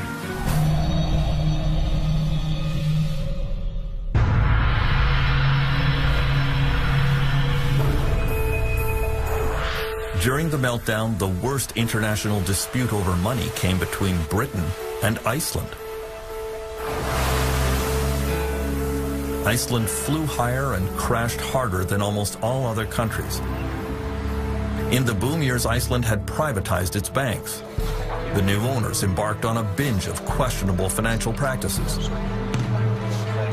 Many Icelanders thought they had developed a world-beating new banking model. But the global financial collapse would prove them wrong. Egil Helgason is Iceland's most popular political broadcaster. Suddenly, a small country with no history of banking, no history of stock markets, thought that they knew best. Even it's on record from the Icelandic Chamber of Commerce saying Of course, the Scandinavian countries cannot teach Iceland anything because we are cleverer than them. In the years leading up to the crisis, Icelandic banks opened operations in London and launched major ad campaigns to convince British citizens to deposit their money in high-interest Icelandic accounts. Credit cards, club cards, discount cards, frequent flyer cards, ridiculous. The actor John Cleese became a pitchman for the Kaupthing Bank. So all you Icelanders have got this figured out. Miss. IceSave, right. IceSave was an internet deposit scheme run by Landesbank. Website. Because IceSave's an online savings bank, completely dummy-proof. Not quite. In October 2008, Iceland's banks quickly collapsed and had to be taken over by the government. Prime Minister Geir Haarde went on national television to announce that the country was facing bankruptcy and ruin. Svo hætta raunveruleg, góðir landsmenn, að íslenska þjóðarbúið myndi ef allt færi á versta veg, sogast með bönkunum inn í brimrótið og afleiðingin yrði þjóðar gjaldþrot. Guð blessi Ísland. The UK government immediately demanded that Iceland guarantee British deposits in Icelandic bank accounts. Already facing bankruptcy, Iceland refused. British Prime Minister Gordon Brown was furious. What happened in Iceland is completely unacceptable. I've been in touch with the Icelandic Prime Minister. I've said that this is effectively illegal action that they've taken. We are freezing the assets of Icelandic companies in the United Kingdom. Britain invoked its draconian anti-terrorism legislation and placed Iceland and Landesbank on its official list of proscribed organizations. Icelanders couldn't believe it. You have the Al-Qaeda, you have the Taliban, you have North Korea, and you have the Landsbanki of Iceland, the Financial Ministry of Iceland, and the Central Bank of Iceland. So when you're on this list, you have no chance. So whatever credibility there's left, it's gone. Icelanders were very upset that Gordon Brown had categorized them as terrorists. Well, we basically think he's a bastard. We consider Britain a friendly country. The problem we got was that we understood the then Icelandic government to be saying to us that the creditors outside Iceland weren't going to get anything, and we just couldn't sit back and allow that to happen. I think the application of legislation that was intended to deal with terrorists against a friendly country, an old ally, NATO ally, was absurd. This would never have been done had they been dealing with a more powerful country than Iceland. I think there was nothing about bullying Iceland. I mean, Iceland had allowed these banks to develop and to ruin themselves and ruin the country. Things are clearly tough for our US and our global viewers, but look on the bright side, you could be in Iceland. Et en Islande, une nouvelle banque a été placée sous tutelle de l'État aujourd'hui. C'est la troisième. The financial system there teetered on the brink of collapse today. The scale of the crisis, the government's taken out these full-page ads reminding people to remember their loved ones, to think of their children. This is also sort of the end of an illusion that has sort of collapsed, because for a while everybody thought that they would be living in a famously rich society where everybody was moving around money, and we have to sort of reinvent ourselves as a nation. The financial meltdown triggered an epidemic of unemployment around the world. Perhaps the most astonishing collapse was in China.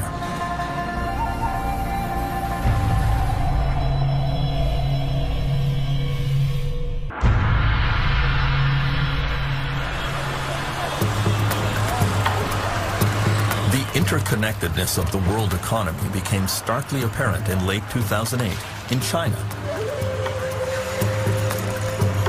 Shaoxing is China's textile capital and was among the first places to be hit by the full impact of the global financial crisis. The story begins with Tao Shulong, the millionaire owner of this textile plant in Shaoxing. Tao's factory employed 4,000 workers in an industrial compound that covered the size of several football fields.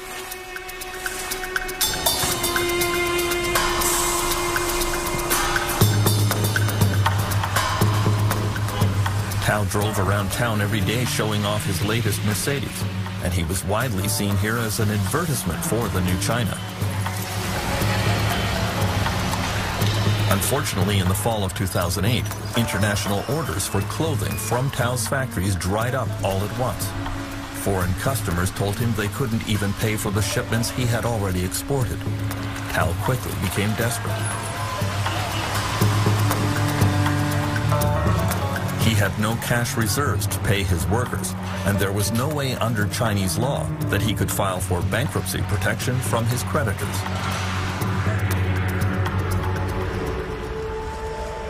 And so late one night in October, Tao sold his Mercedes, burned the financial records of his companies, and disappeared into the night.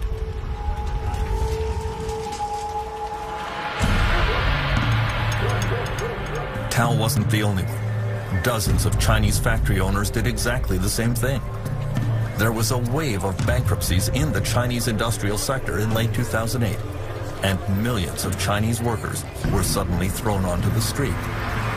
Many textile and toy factory workers were owed months of wages.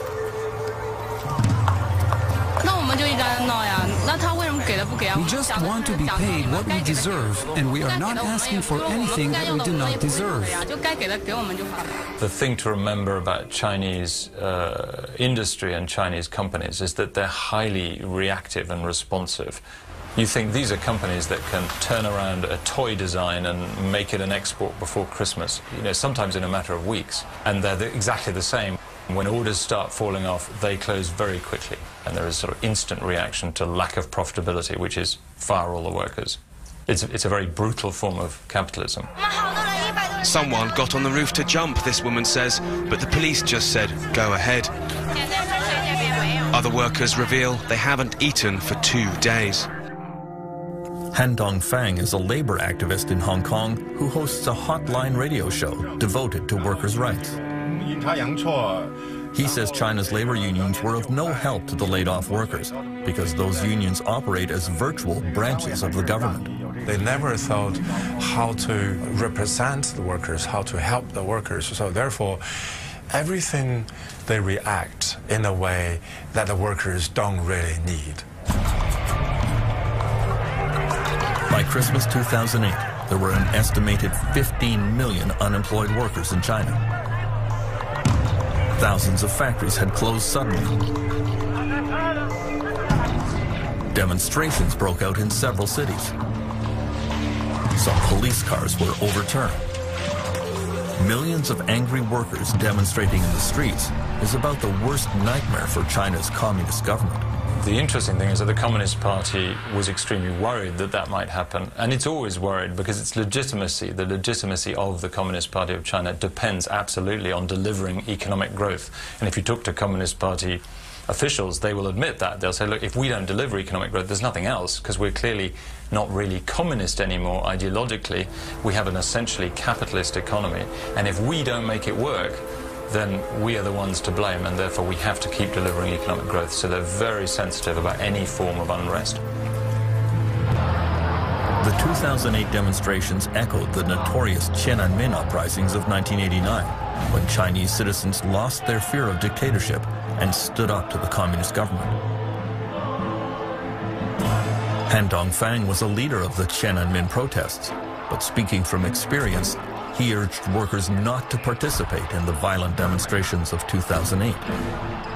One of the lessons I learned from 1989, the huge, massive street action, looks powerful, yes, but after the crackdown, everybody disappeared. We're human beings, and we have fear in front of machine guns. Even 1 million people in the street continue for 3 days. That power is not really reliable. The Chinese Communist government quickly suppressed the demonstrations there.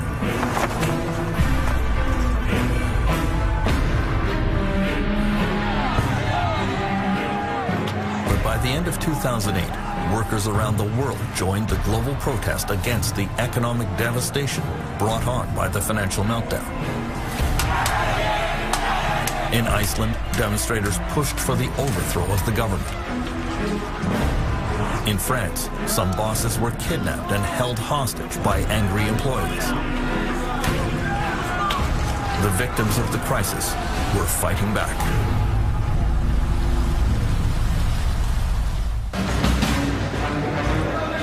The years since the 2008 collapse have been marked by demonstrations around the world. Owing to the loss of an estimated 30 million jobs.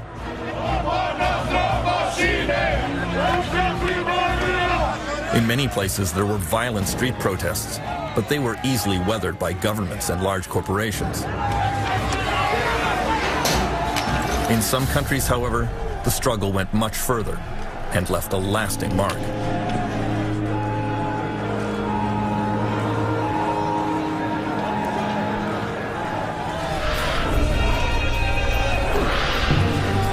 The epicenter of this battle was in France, where workers have always been quick to the barricades.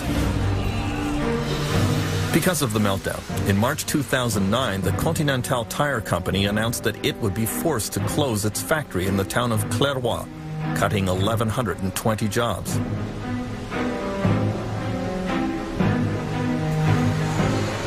The plant was still showing a profit, but according to the factory boss, Louis Forzy, the workers here were just not as motivated and productive as they should be.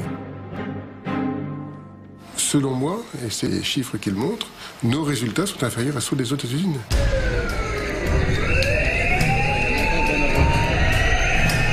Continental workers labeled Forzy a thief and a liar.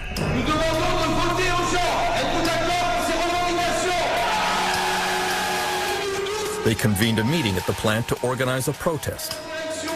J'ai supprimé ma vie de famille pour Continental. C'est honteux. Forzy showed up to address them. He made a show of his patience and forbearance, until an egg in the head changed his mind. He immediately decided that perhaps he had underestimated the situation and made a tactical withdrawal from the field of battle. Why did that happen? Why? Because people were shocked, they were angry. Je pense aussi qu'il était au courant depuis longtemps qu'il allait y avoir une fermeture du site.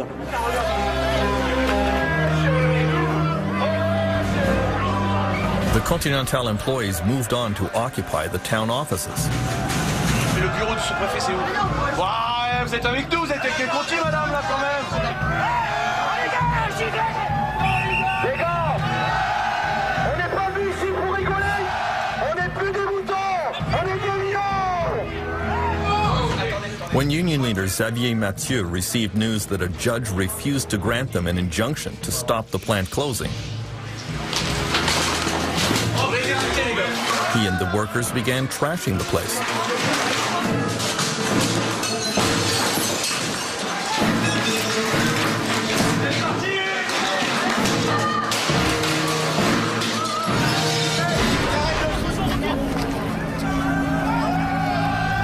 On n'ira pas à l'abattoir sans se défendre, c'est clair et net. Le désespoir des gens qui sont foutus dehors, c'est pas de la cruauté ça? C'est pas de la violence? Si, c'est de la violence. Il n'y a pas que la violence physique dans la vie, il y a la violence morale aussi. Moi, je suis fier de ce que les mecs ils ont fait aujourd'hui. Et n'attendez pas. The worker uprising began to spread across the country and became increasingly threatening. The Caterpillar Heavy Equipment Company in Grenoble announced that, in spite of record profits, they would be cutting 20,000 jobs worldwide, over 700 here in France. The global meltdown would reduce demand for their bulldozers, and so production would have to slow down. On March 2nd, workers surrounded the plant. Ils ont dit qu'ils descendaient toutes les heures pour nous informer de l'avancement de ces négociations. They were following the instructions of union leader Pierre Picaretta, who, like his father before him, has worked his whole life at Caterpillar. On est des humains Et on n'accepte pas, là, tête baissée, cette économie qui nous fait souffrir. Donc on ne pouvait pas accepter comme ça le fait d'annoncer des bénéfices records et de licencier les personnes. Oh, venez les gars, vous faites quoi là? 3 weeks of negotiations led nowhere. Tous ensemble, ouais! Ouais! Tous ensemble, ouais! On veut une solution! Furious workers surrounded the management offices and decided to hold the management team captive.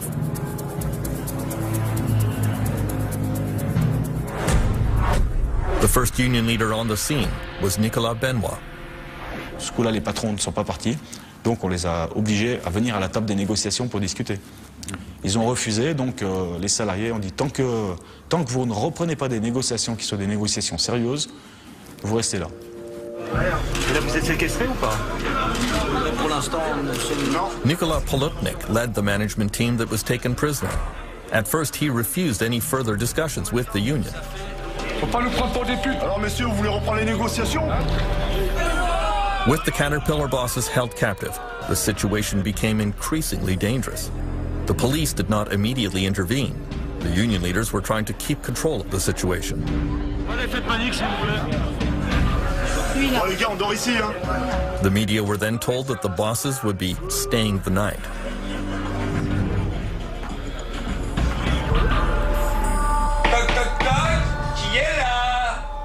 Overnight, as the captive bosses were trying to get some sleep in their offices, angry workers did not leave them in peace.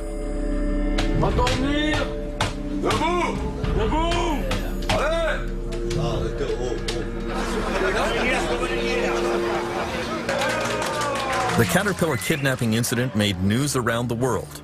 It was widely described as boss-napping.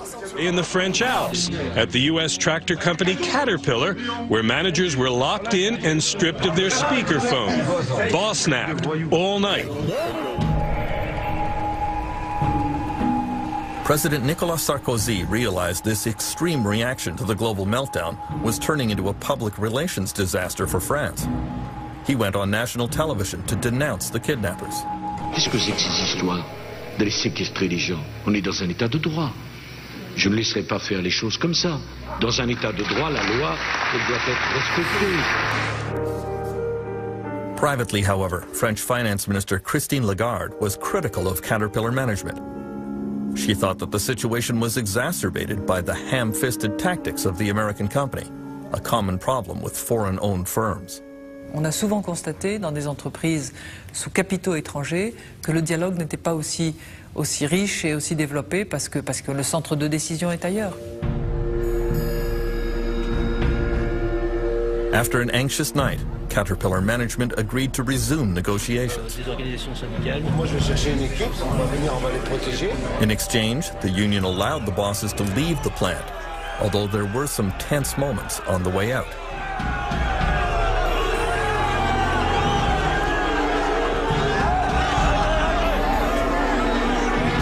Pierre Picaretta tried to claim victory. Je pense que le message est passé et je crois que rapidement, dans les jours qui vont suivre, ça va lâcher fortement. The Caterpillar bosses who were kidnapped decided to keep silent about their ordeal. But many bosses in France realized they could soon end up in a similar predicament. On pourrait qu'avoir la réunion à 7h30. Est-ce que ça vous irait? One of them was Marcus Cariou, the human resources manager for a U.S. car parts company called Molex. He was sent into the town of Villemur, near Toulouse, to close a Molex factory that had operated here for many years. The workers were furious, and very quickly their anger focused on Cariou. Along with nasty graffiti, Cariou says he became the target of email threats. You know, when you read about some extremists, you know, saying that people like me should be exterminated, you know, so it's. I mean, I think it's shocking to see that. The town of Villemur would be hard hit by the closure of the Molex plant, which represents 20% of its tax revenues. The local parish priest, Philippe Bachet, led the community support effort for the Molex workers. Et tous ceux qui se sont mobilisés doivent continuer à l'être pour que notre ville ne devienne pas un désert industriel. On the morning of April 20th, 2009 in Villemur, Marcus Carriou was consulting a security company about how to act in case he should be kidnapped. Ironically, that afternoon, union leader Denis Paris showed up and placed him in captivity. Et on veut 100 millions d'euros aussi pour préjudice. Et on lui a dit, écoutez, maintenant vous allez nous donner les explications et on va vous garder avec nous pour que vous nous donniez toutes les informations pourquoi vous avez fait ça. Within 1 hour, there were media all over the plant. I felt like an animal in a cage. The people there, they offered some food. They offered us some mattresses as well so that we could comfortably sleep in this office. The mattress was absolutely dirty, so I was in touch with our security advisor. He said, well, in 1 out of 2 cases they spit in the sandwiches, so I didn't want to touch that. After 26 hours, Marcus Carriou and his colleague Colin Kolbach were released from captivity. Oui, je suis fatigué, soulagé de partir. Even as they left, they felt threatened. You could see from people shouting and screaming that there was extremely heavy aggression there.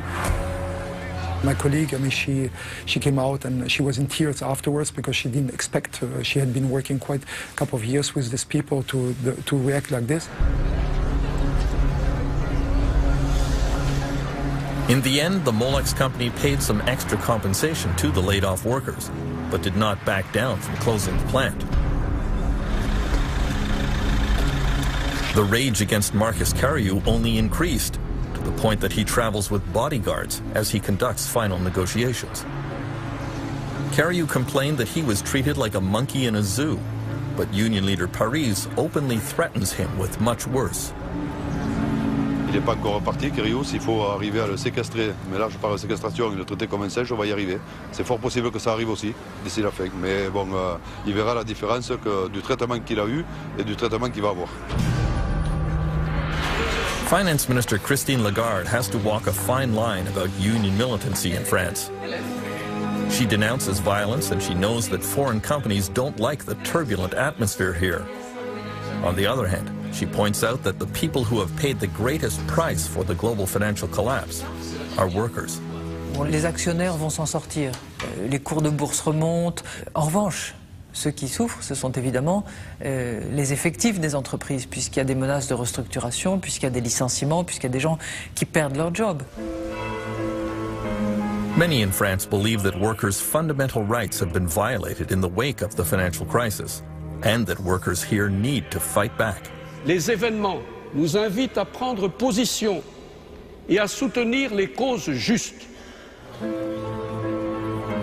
Father Philippe Bachet says that French workers give an example to the world by defining employment as an essential human right. Ce sont des gens qui n'acceptent pas facilement ce qu'on leur propose, ce qu'on leur fait faire. Et donc ils se raidissent et ils défendent à la fois leurs droits, c'est normal, ils essayent de défendre aussi leur travail. Et le travail, c'est aussi très important pour l'homme. L'homme a besoin de travailler.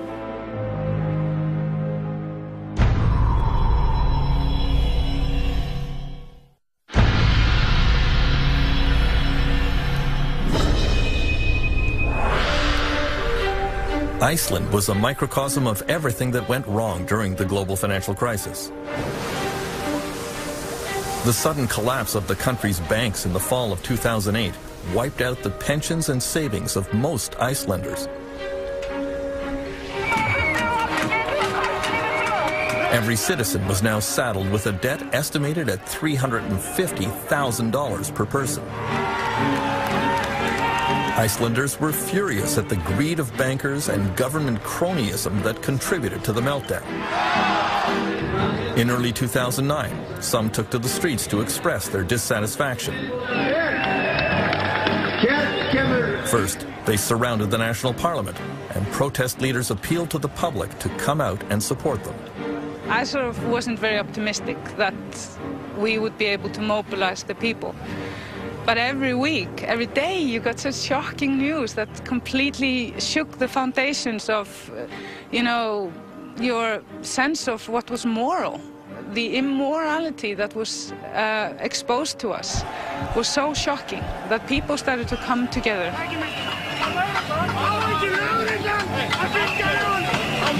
The Reykjavik police moved into position to protect the parliament.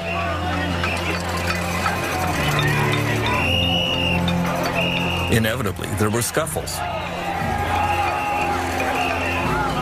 Nothing like this had ever happened in Iceland, and both sides were unsure how to proceed.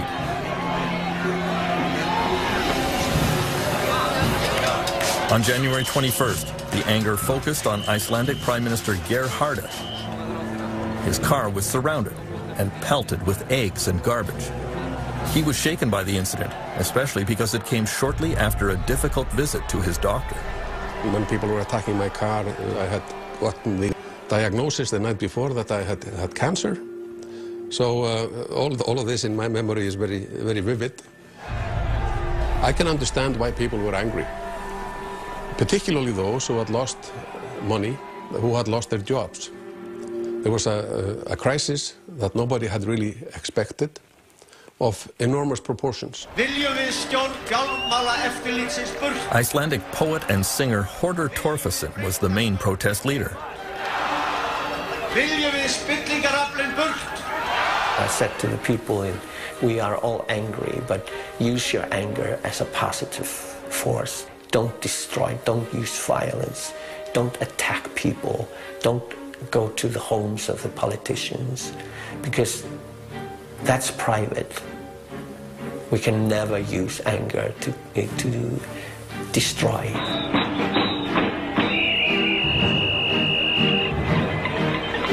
Torfason asked the crowd to go home and get their pots and pans, then come down and serenade the politicians in the parliament. Við þurfum ekki að nota alla þessa peninga. And it was new for Icelanders, ordinary people, to come out and do something sort of illegal, like not obeying police orders and so forth.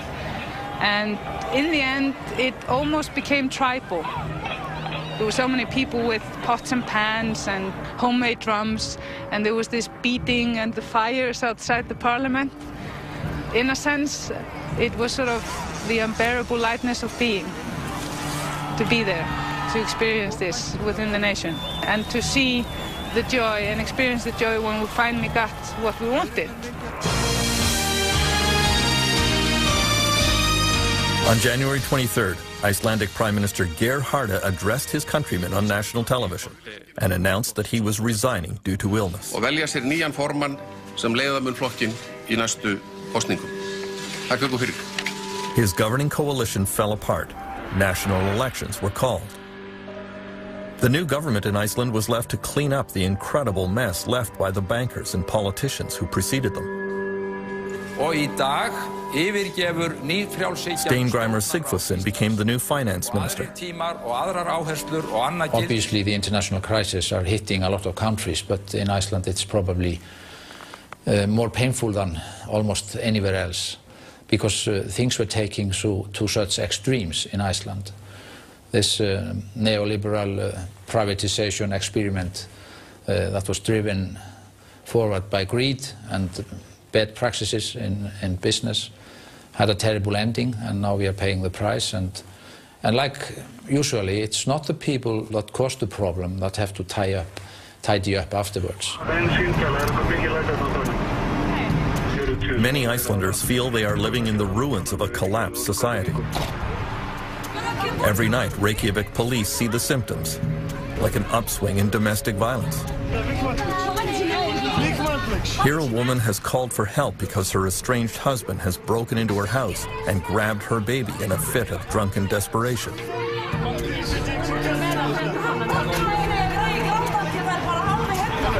The police calmly talk the unemployed man into giving up without a fight. Constable Stefan Einarsson says police here are sympathetic with people who become despondent after they lose their jobs. We're just people like everybody else. We have mortgages and car payments we have to make. So we're in the same situation as everyone else. Protest leader Birgitta Jonsdottir was elected to the Icelandic parliament. I feel incredibly strange, and at the same time I feel deeply honored to be trusted, to be in there. I will just carry on doing what I was elected to be sort of a bridge or a voice for ordinary people, for the grassroots movements within this building there. As a result of the meltdown, young people in Iceland faced decades of high taxes and reduced social services to help pay off the debts run up by Icelandic banks. At this art college in Reykjavik, the students are multilingual, well-educated, and mobile. And there is a great fear that a high proportion of them will just give up on Iceland and move to other countries. Korto Jabali is one who plans to emigrate. Most of the people I know don't want to live here forever. They all want to leave. Like everyone. I don't know one single person my age that really wants to stay in Iceland.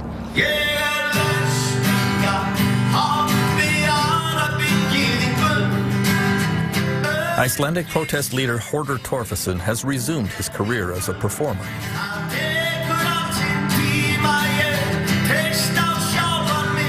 He realizes that many of his countrymen are demoralized and that many young people want to leave.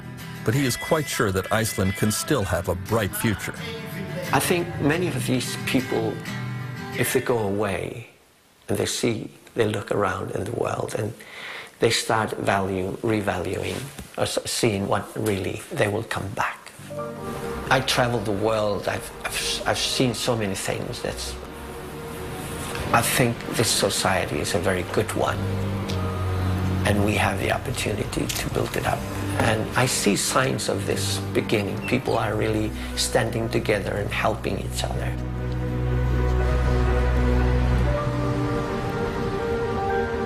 In confronting the problems of a failed economy, Iceland at least has the advantage of a strong social safety net.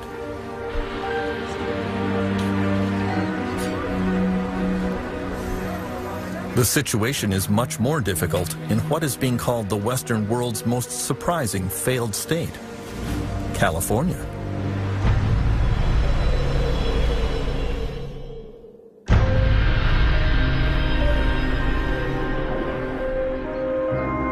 In the 3 months following the meltdown, there were an estimated 1 million foreclosures in the United States, sweeping many middle-class families into poverty. Tent cities began springing up across the country as the homeless desperately searched for somewhere to spend the night. This one suddenly appeared in a field in Sacramento, California, the capital of a state that was long considered America's richest. It was reminiscent of the tent cities that appeared in this area during the Great Depression of the 1930s. In those days, they were called Hoovervilles, after then U.S. President Herbert Hoover.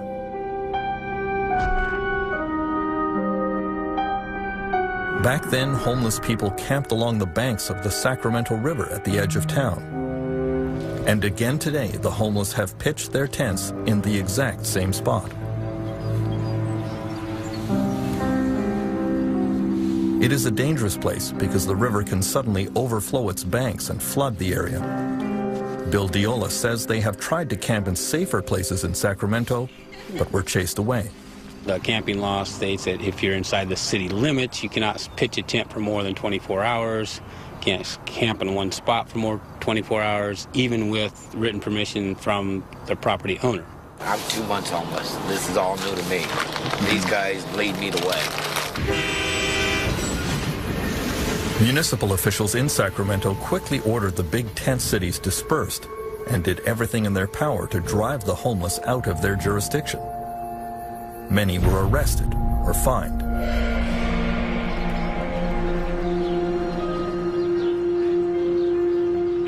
The Harrelson family of Sacramento have been homeless for months.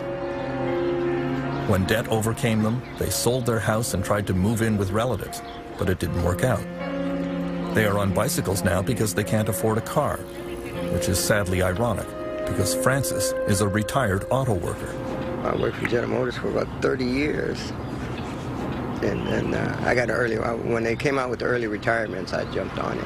Thought it was a good deal. Didn't turn out to be. The family has spent some nights camping beside the Sacramento River, which Angelina did not enjoy. I'm a girly girl. I don't like bugs. I don't like dirt. And it gets really cold at night. And then being dark outside and knowing that there's critters around like skunks or raccoons terrifies me.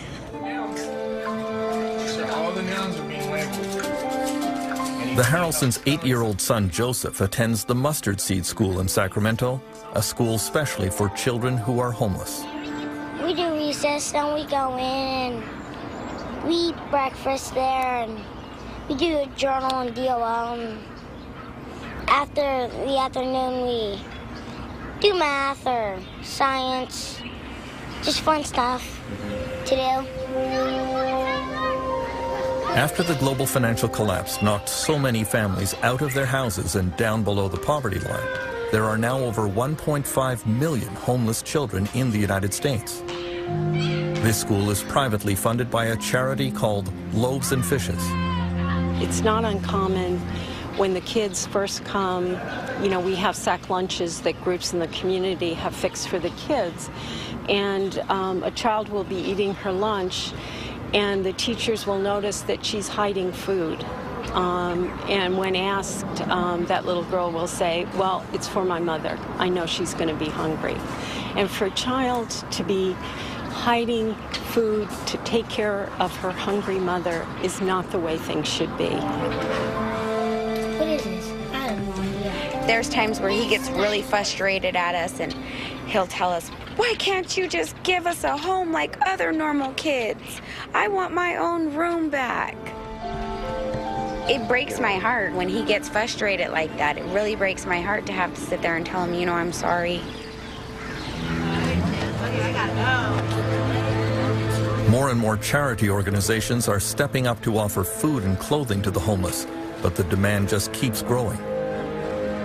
Almost 2 years after the meltdown, unemployment and homelessness in California is still getting worse, not better. There are over 100,000 homeless military veterans in the United States, the greatest collection of them in the Los Angeles area. Many of them suffer from post-traumatic stress and other mental illnesses. One of them recently crawled into a dumpster in Santa Monica and burned himself alive. The LA County Jail now houses the greatest collection of mentally ill people in the country. The government here simply can't provide any other facilities or treatment for them.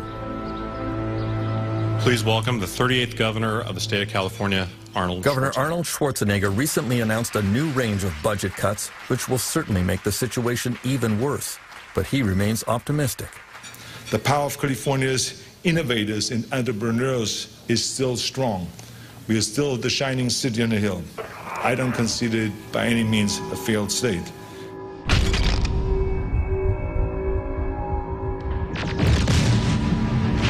Many of the governor's critics say he's turning California into a wasteland that resembles his famous Terminator movies. He doesn't see it. When I was doing movies, I enjoyed destroying everything. I mean, I love blowing up buildings and destroying cars and wiping out people and all those kind of things. So by the time the landscape was there, it was just everything was burning and everything was a wreck. But now when you turn on the news, you see the same thing when they talk about the economy. But the reality of it is it's not that bad. It is bad. We did go down with the economy, but we're going to be okay in California.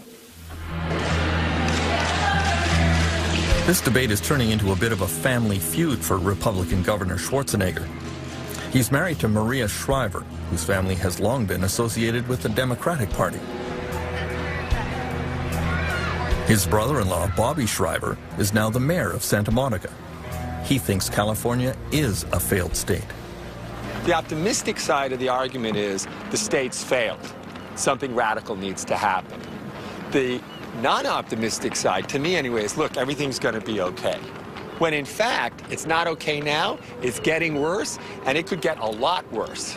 If you're a disabled senior at home and someone comes and gives you your food and cleans your diaper once a day, that person's about to be fired. You're going to have to move out of your apartment into a nursing home where you don't know anybody in order to save $15 a day in California. The most creative, smartest group of people in America. Can't figure out how to finance that. That's a failed situation.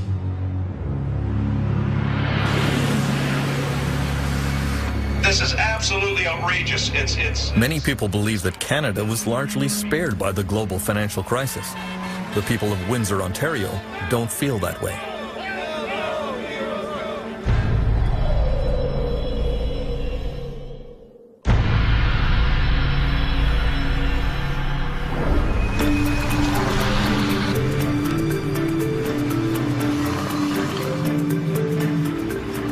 In the spring of 2010, the residents of Windsor, Ontario come to a picnic to say goodbye to the General Motors Corporation.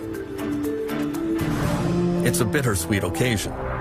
The company is bringing its 90-year history in this city to an end with the closure of its last plant here. The last 500 GM workers in Windsor are losing their jobs and joining the list of workers around the world who have been hurt by the meltdown. The auto industry has been among the worst hit.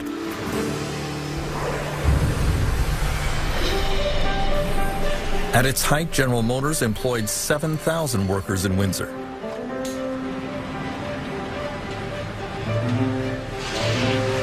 But today, GM says there is just not enough work to keep this transmission plant open. As 49-year-old Ray Simard spends his last days on the assembly line, he has fond memories of the day he walked in the door in 1981. As a child, I visited the plant. As a young boy, I always said, I'm going to work at General Motors. And I got the job, and I was ecstatic. It's a beautiful thing, working for the biggest corporation in the world. Many of these auto workers started young and followed the same path as their fathers and grandfathers. Many assumed they had jobs for life and don't really know how to do anything else. It came as a total shock when GM advised them in May 2008 that this plant would be closing for good. It's a sad day. When I started, people left a job for me so that I could retire. I'm going to retire, and I'm not leaving a job for my children. That's disheartening. It really is. You feel a bit somehow responsible for that? Or? Sure. We all do. We all have to take responsibility for that. At the height of the financial crisis, it looked as if General Motors would not be the only major casualty in the automobile sector.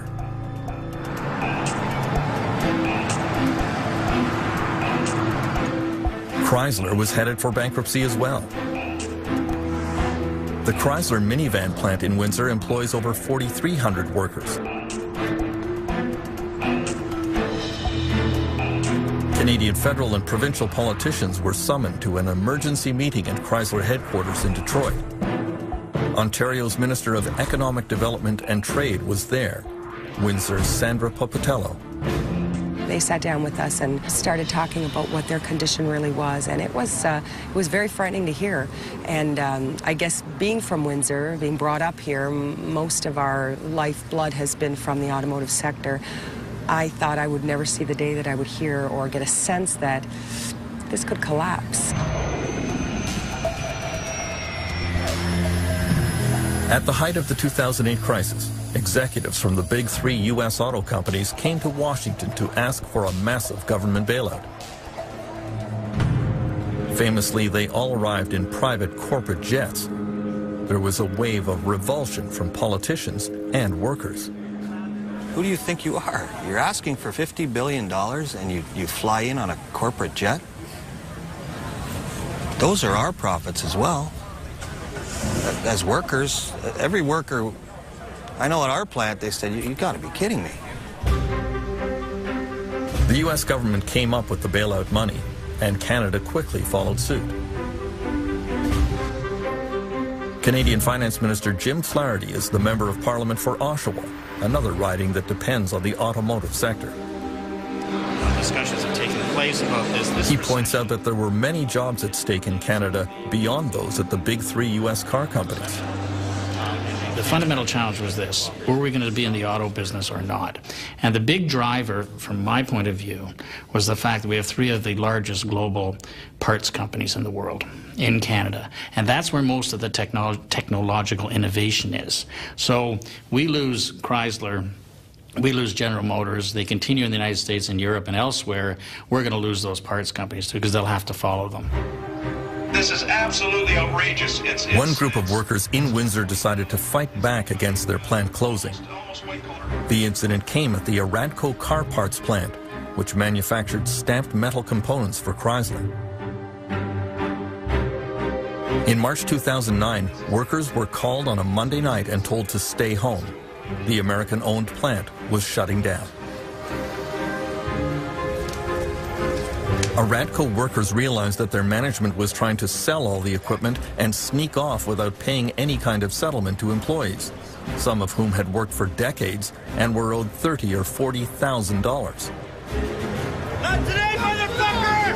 Go home! They decided to stop trucks that were arriving to empty out the plant.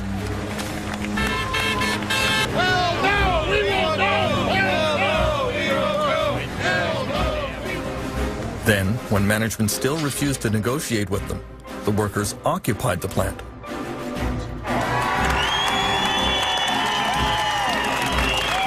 it pathetic when our guys have got to go to this length? We got to stand in a building and take over a building to get our point across. Among the union leaders standing on the roof was Jerry Farnham. Some of the workers here have decided to take over the plant. That's the only thing they have in order to try to get the monies that are owing to them. Sir, they have the right to refuse you entry. Okay, that's what they're doing. The battle moved on to a downtown hotel where Aradco's parent company was trying to hold an auction to sell off the equipment inside the plant. Keep going, all the way around, guys. The workers were able to mobilize to disrupt the proceedings. There were a few tense moments until the police finally intervened. I assure you and I guarantee you that there will be no auction today. That's my promise.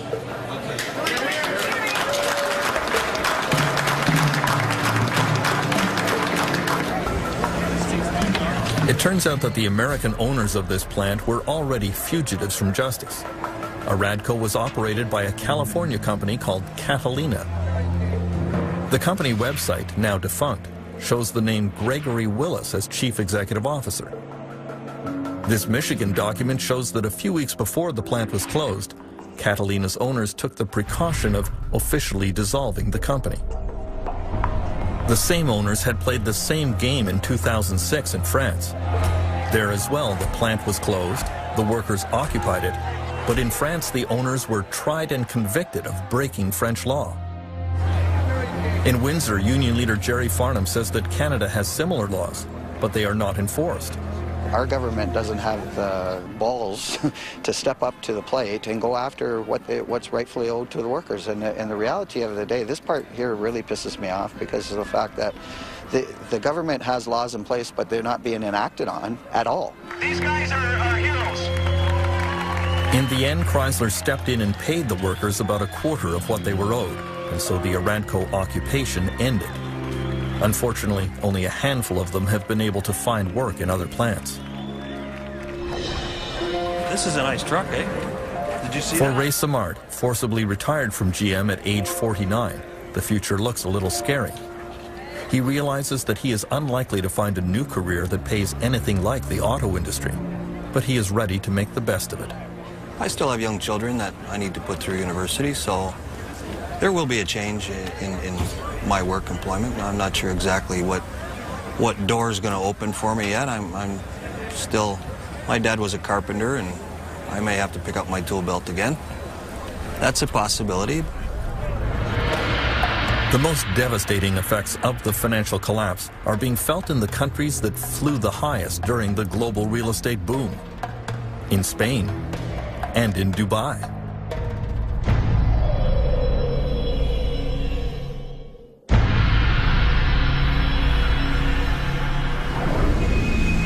Most Workers around the world had little way to fight back against the effects of the meltdown. During the boom years, Spain was called the miracle of Europe. No more.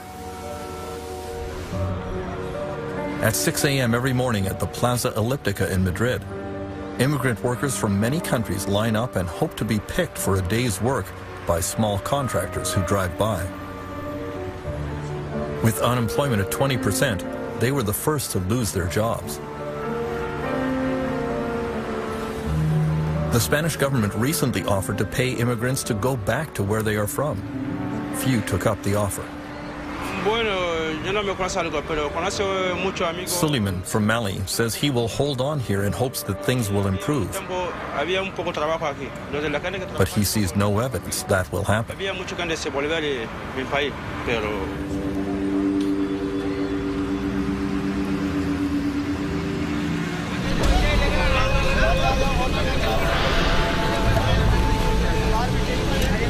The real estate crash in Dubai has been even worse for the army of construction workers who came here from India and Pakistan and all over South Asia. They are paid on average $3 a day. Many of them have been thrown out of work. Many have not been paid for months. There were 200,000 laborers at once here. And the practice is such that if you want to come to Dubai as a laborer, you just don't apply. You actually go to your home city in Bangladesh or somewhere in Karachi and pay a middleman money. So you're buying yourself a visa, okay? And while you're working, you're actually paying back maybe your prepaid visa rights through the first year. So imagine if those guys didn't get paid for 2 or 3 months.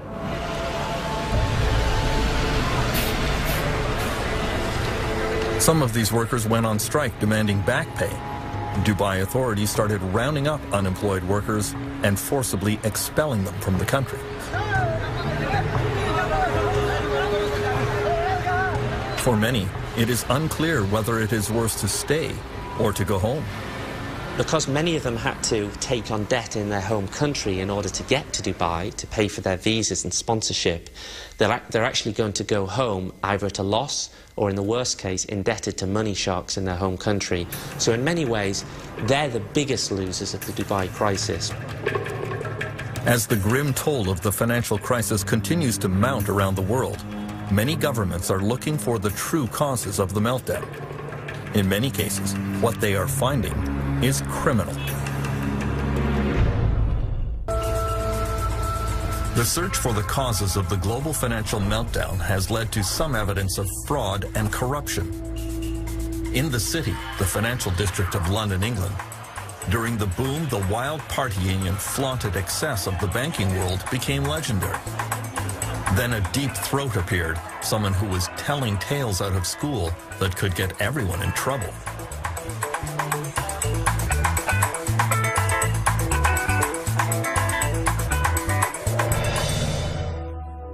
City Boy was an anonymous column that appeared in a small local newspaper and soon attracted a wide following. Eventually, City Boy was revealed to be the 35-year-old extremely successful investment banker, Geraint Anderson. I would focus on false rumors, I'd focus on drugs and strip joints, sexism, racism. I would tend to focus on the less salubrious sides of the city because I wanted people to, well, I suppose those are the things that were causing me stress and grief and making me feel rather dubious about my job, and so I wanted to just really go into the confessional and tell everyone about it. City Boy's revelations included what he saw as widespread immoral and even criminal behavior in London's financial world. He says traders would regularly conspire to circulate false rumors about a company in order to drive its stock price up or down, depending on the bets they had placed. He says that every day traders were feeding each other inside information that would allow them to illegally profit from deals. And that mentality was all pervasive. Insider trading, the spreading of false rumors, was becoming more and more prevalent. It was basically genuinely a Wild West casino. It was a get-rich-quick. the good times are going to stop rolling at any minute. We've got to make our money. And I found it quite disgusting in a way. I had a very religious background. My grandparents were missionaries. My father was a Labour MP. I was a hippie. What the hell was I doing in this world? The low-level fraud revealed in Britain was nothing compared to the behavior discovered at senior corporate levels in America.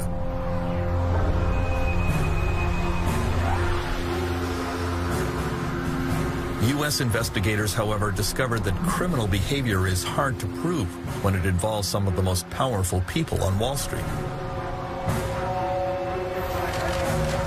The first two U.S. executives charged with fraud were Ralph Cioffi and Matthew Tannen, who ran a giant hedge fund and America's fifth largest investment bank, Bear Stearns. They were among the top golden boys on Wall Street, but the failure of their investment fund in 2007 eventually led to the collapse of the bank. Investors lost billions. Investigators discovered that in March 2007, the two realized that their fund was melting down. Cioffi emailed Tannen, "The worry for me is that the subprime losses will be far worse than anything people have modeled." Meanwhile, Tannen bragged that he was still finding suckers to invest in a fund he knew was failing. Believe it or not, I've been able to convince people to add more money. They reminded me of the emails that we saw during the tech stock bubble, where the analyst would go out and shill for some stock and then in an email tell his colleagues this is crap. I think it's appalling that people who are making that much money and who purport to be smarter than everybody else basically turn out to be nothing more than devious snake oil salesmen. At their trial, Cioffi and Tannen hired a parade of high-powered expert witnesses to testify that their actions were not illegal. Just one of those experts, R. Glenn Hubbard, a former economic advisor to George W. Bush, was paid $100,000 for his testimony. Mr. Cioffi's not going to make any further comments. The two were found not guilty, although they now face a raft of civil charges from the Securities and Exchange Commission. The case was seen as a shocking demonstration of the power of Wall Street money. If we have a Wall Street bank that can afford very, very clever litigators that have an awful lot of firepower behind them, they can overwhelm the Securities and Exchange Commission. They can overwhelm other government agencies. They probably will. But that doesn't mean that they were playing the game straight. That doesn't mean that they were following the intention of the law. In recent months, a lot of investigators in the United States have focused on the richest investment bank, Goldman Sachs. The meeting of the Financial Crisis Inquiry Commission will come to order. In the hearings of the Congressional Commission examining the meltdown, Chairman Phil Angelides went after Goldman CEO Lloyd Blankfein for betting against his own customers in the market for complicated financial products. Do you believe that was a proper legal, ethical practice? The short answer is, this is the practice of a market maker, and I would like to explain this. Blankfein claimed that his bank was just putting together deals, matching buyers who believed house prices were going up with sellers who believed house prices would go down. He argued it was completely normal for Goldman to take one side of that bet, or lend money to the buyer or the seller. We provide the necessary liquidity as market makers to help ensure that buyers and sellers can complete their transactions and securities markets can function efficiently. Goldman Sachs was not merely matching buyers to sellers. They were actively creating products for sale into the marketplace with the Goldman Sachs imprimatur behind it. And I believe that carries with it responsibility. Lloyd Blankfein denied that responsibility. He said betting against his own clients was okay because all parties knew what they were getting into. I'm just going to be blunt with you. It sounds to me a little bit like selling a car with faulty brakes and then buying an insurance policy on the buyer of those cars. Every I'm talking about betting purchaser against of an asset here is an institution, probably professional-only investors dedicated, in most cases, to this business. Representing pension funds who have the life savings of police officers, These teachers. are the professional investors who want this exposure. But that was immediately contradicted by evidence unwittingly provided by a young Goldman trader named Fabrice Tour. A U.S. Senate committee discovered emails in which Mr. Tour had bragged that he was selling to unsophisticated investors, or as he called them, widows and orphans that I ran into at the airport. Goldman Sachs has claimed that it had no idea that the U.S. housing market was destined to collapse. But way back in January 2007, Fab Tour wrote, "The whole building is about to collapse any time now. Only potential survivor, the fabulous Fab, standing in the middle of these complex, highly leveraged, exotic trades he created." Fabrice Tour and Goldman Sachs were charged with fraud by the U.S. Securities and Exchange Commission. I deny categorically the SEC's allegations, and I will defend myself in court against this false claim. Got it? 105? Yes, Mr. Chairman.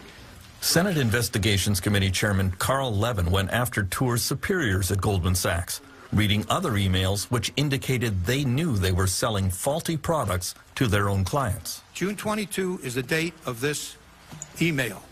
Boy, that Timberwolf was one shitty deal. How much of that shitty deal did you sell to your clients after June 22, 2007?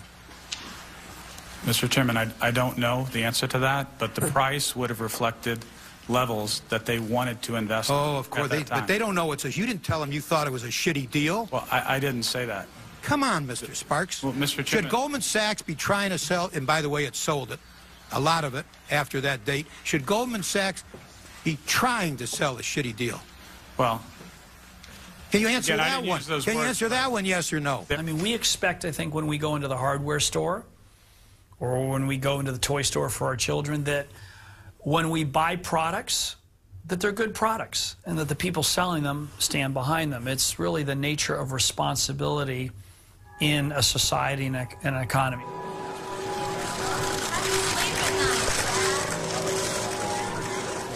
Goldman Sachs eventually settled its fraud case by paying an unprecedented $550 million fine.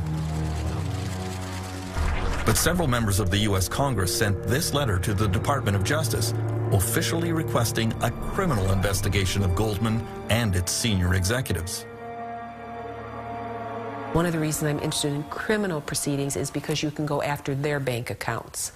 You can actually pry open, claw open their accounts, their personal accounts, their 7 homes, their limousines, their yachts. You can go after, I'm looking for justice for the American people and how we're going to get the money back that our people are owed.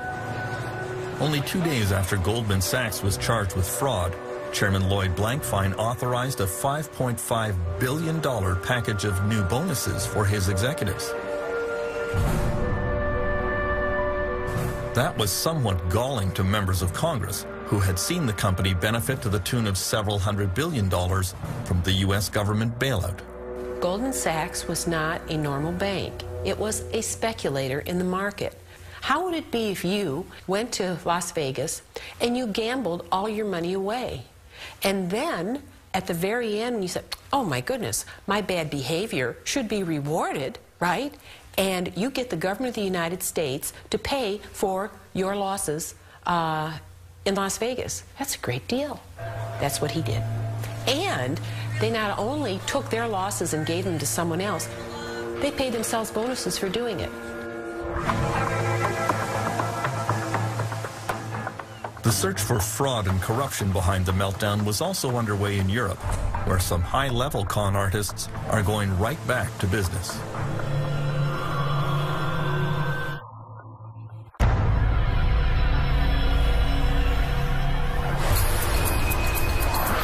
In the boom years, Spain was widely referred to as the miracle of Europe. There were more houses built here than France, Germany, and several other European countries combined. But now we know there was a great deal of greed and corruption beneath the surface. Among the brightest stars of the real estate boom here was Francisco Hernando, a true Spanish success story.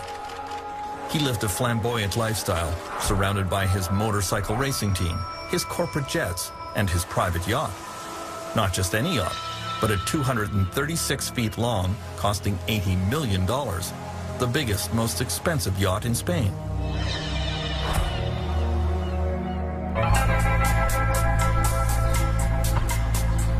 In 2004, Francisco Hernando built what was supposed to be his crowning glory near the town of Cesena, 1 hour south of Madrid, a giant condominium development the size of a small city.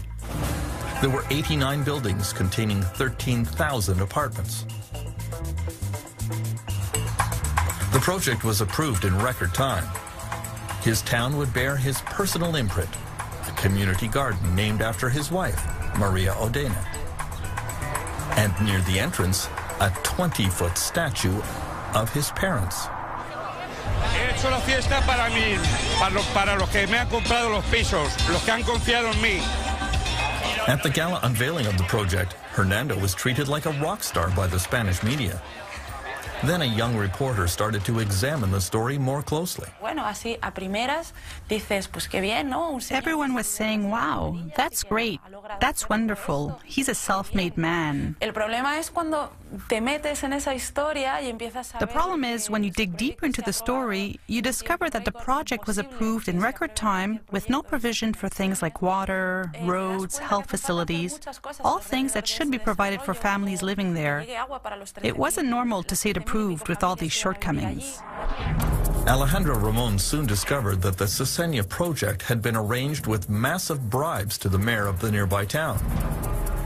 The mayor was arrested.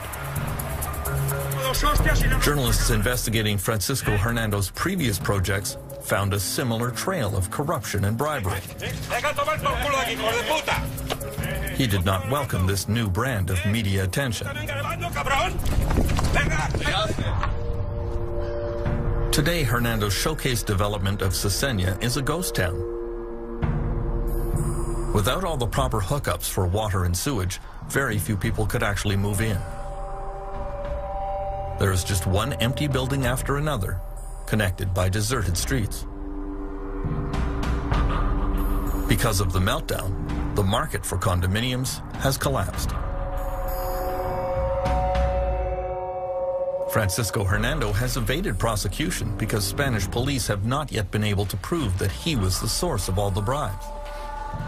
In a fit of pique, he announced that he's taking his business out of Spain and moving to Equatorial Guinea, where he is already involved in another scandal.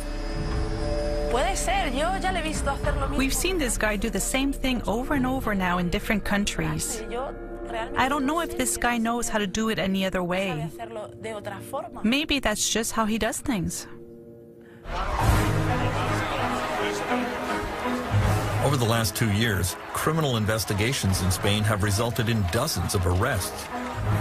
In the city of Marbella, almost the entire town council stands accused of accepting bribes from real estate developers. Because of the meltdown, 2/3 of Spanish municipalities are now facing bankruptcy. The crash has been even more spectacular in a bigger real estate boomtown.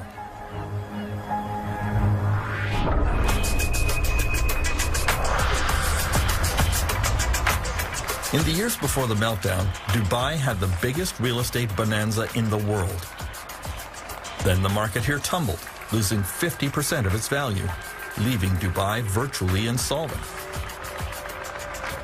You would think that would upset Dubai's supreme leader, Sheikh Mohammed bin Rashid Al Maktoum, but apparently not.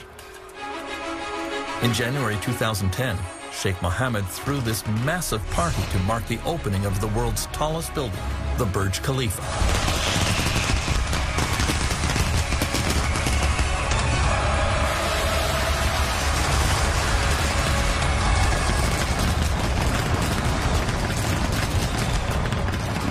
Sheikh Mohammed calls himself Dubai's CEO. He always claimed that he ran his government according to strict business principles, but now many are quietly questioning his judgment and his leadership. Well, I think when you portray yourself as the CEO of Dubai Inc., if a company goes bust and disgraces itself and leaves a lot of people indebted, normally, in order any restructuring, the CEO has to be replaced. The problem in a traditional monarchy or an autocracy in this case is that the CEO remains. Government and business officials in Dubai have followed the Sheikh's lead. At the top of the Burj Tower on the day it opened, I'm excited that all of you are the first group of people to actually come to the Burj at the top. Dubai's leading developer tried to portray the Dubai real estate crash as a good thing. Maybe values are changing, and that's good because the city at one point got to be too expensive. So I think that's good for the customers and that's good for the city. Moving through Dubai, you encounter a lot of evidence that things are not quite as rosy as the leadership pretends. This brand new $8 billion transit system was built by Japanese companies, but now the Dubai government can't pay for it. The Japanese are being offered a few cents on the dollar over a period of many years.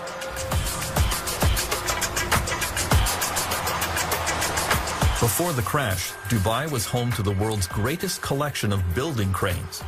But now the construction sites have ground to a virtual halt. Many of these real estate developments have been spurred on by speculators who never intended to occupy the units, only to flip them for a profit. The government here did everything to encourage the scheme. To many critics, that was fraud. Dubai, in many ways, with not to be too uncharitable, was a state pyramid scheme, a state Ponzi.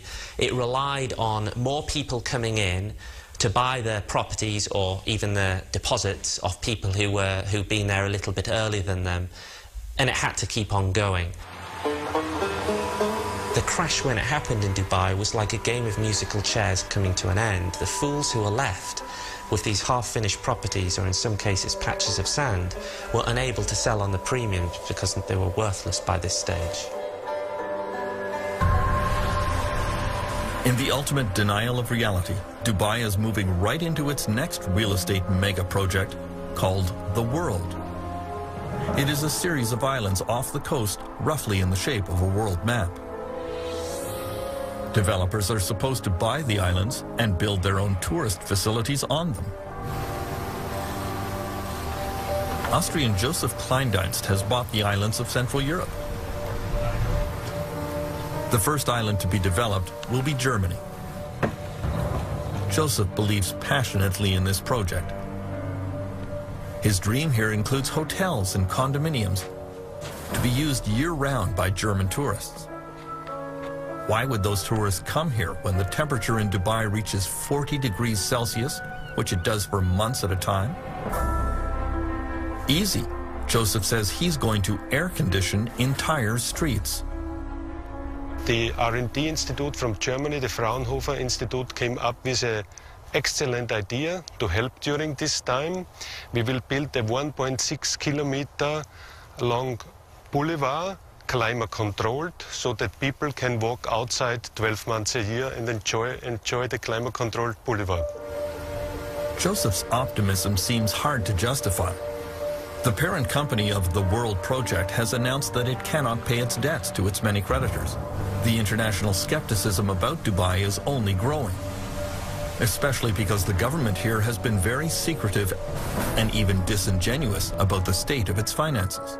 Dubai's proposed island paradise with air-conditioned streets may be a harder sell than they imagine. I believe there were even plans to have refrigerated beaches in Dubai at one point, and I'm not sure in the post-credit crunch world that the smart money will be going to Dubai in quite that way anymore. Transparency, due diligence and sustainability will be the watchwords of the next decade, and Dubai fails on all counts. I wouldn't feel particularly confident if I'd invested dozens of millions of dollars in purchasing these patches of sand.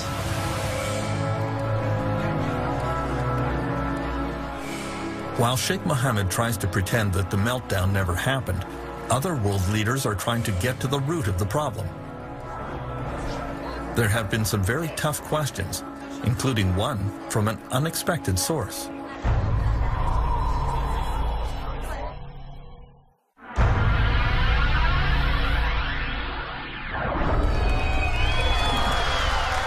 Queen Elizabeth has lived through the Great Depression, World War, and numerous financial collapses, but she found the 2008 meltdown especially troubling. A few weeks after the crash, she decided to make her first ever visit to the London School of Economics. For a few minutes, she made polite conversation with her hosts and then surprised them with a tough question about the financial crisis. If they were all so smart, why did nobody notice it coming? The staff at the LSE were somewhat flummoxed by the question and eventually wrote to the Queen that it was a failure of imagination.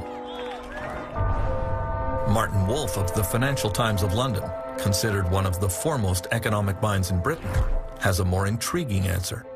You will never foresee these things because the system is ultimately just too complicated for anybody really to understand. The economy is an extremely complex adaptive system. In fact, I think it is the most complex system we know. It has the complexity of billions of people engaged, producing billions of products over time and space. And they are people, and because they're people, they are subject to all the emotions of human beings, both euphoria and panic and all the rest of it, collectively and individually. Such a system will generate very complicated phenomena, and it will often be very, very difficult to interpret them. The United States government is also searching for what went wrong. There is general agreement that it was a major failure of the U.S. regulatory system, starting with the SEC, the Securities and Exchange Commission. The SEC was asleep at the switch. The Federal Deposit Insurance Corporation, for much of the time, was asleep at the switch. The Treasury, for much of the time, was asleep at the switch. But the drowsiness was all induced by this very, very powerful opiate called market fundamentalism. The idea that markets were basically perfect. They could do no wrong, that investors were smart, that smart investors would make all the inquiries they needed to make, that information was relatively and easily available to everyone, that therefore there could not be any problem. In Britain, the government regulator is the Financial Services Authority, which didn't do much better. They seemed easily foiled by legions of avaricious young smart alecks. Basically, the attitude to politicians and regulators is hands off, we'll do our own thing, and of course what we're trying to say there is let us abuse a system that is open to abuse so we can make vast amounts of money, and please don't hassle us. The interesting thing is that when the good times are rolling, we say hands off, don't regulate us, stop having any involvement with us. And then as soon as we get in trouble, we come cap in hand and saying, actually, can you sort us out? So it's a heads I win, tails you lose. Or as many people in Britain have said, we privatise the profits of the banks to a select few, idiots like me, and we nationalise the losses to everyone, the idiots out there, the civilians. French Finance Minister Christine Lagarde is playing a key role in the search for effective new financial regulations. You hear privately from businessmen a lot. Governments can pass any regulation they want. We will always be able to outsmart governments and politicians in particular. Thieves and cops. Oui, c'est ça, c'est le gendarme et le voleur. C'est dans la nature humaine que d'essayer de contourner les obstacles. Quand on est un petit enfant et qu'on vous donne un interdit, vous essayez de voir comment vous pouvez passer à travers. Là, c'est la même chose. Le gouvernement fixe des règles et le monde des affaires se dit, bon, voilà les règles, voilà, il faudrait que je paye beaucoup de conseillers, de fiscalistes, d'avocats, de management en consultant, etc. Pour contourner les obstacles. Il faut constamment être en outsmarting each other. Donc il faut constamment anticiper la manière dont l'autre va essayer de contourner la règle pour améliorer la règle. Donc on est en travail permanent. In the United States, the quest for new financial regulations has been swayed by the deep pockets of Wall Street bankers. This is There was real anger at the banks after the meltdown and widespread demand to hold Wall Street accountable. We know the financial industry is spending $1.4 million a day right here on K Street to kill legislation up on Capitol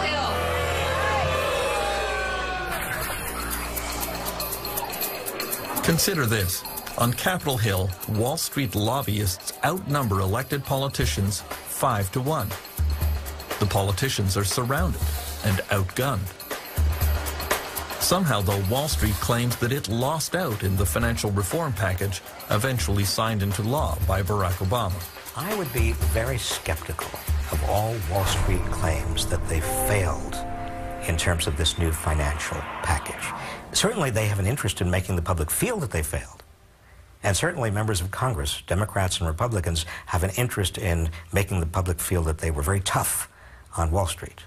That certainly is the rhetoric. But look carefully under the surface. Look at these 1,500 pages. Look at how many loopholes are still there. Wall Street came out exceedingly well. They lost the rhetorical contest. They won the regulatory contest. The search for new international financial regulation is proving equally difficult. It is being led by Dominique Strauss-Kahn at the International Monetary Fund. He was a longtime French finance minister and is considered a leading candidate to be the next president of France. The crisis also shows that some very risky behavior in the financial sector may put at risk the whole system. And of course, it's in the nature of the banking system to take risks. That's why we have a banking system, that's fine. But there's a limit to the kind of risk that you may take, and if you make a profit, it's an individual profit, and if you have a losses, it's a collective loss.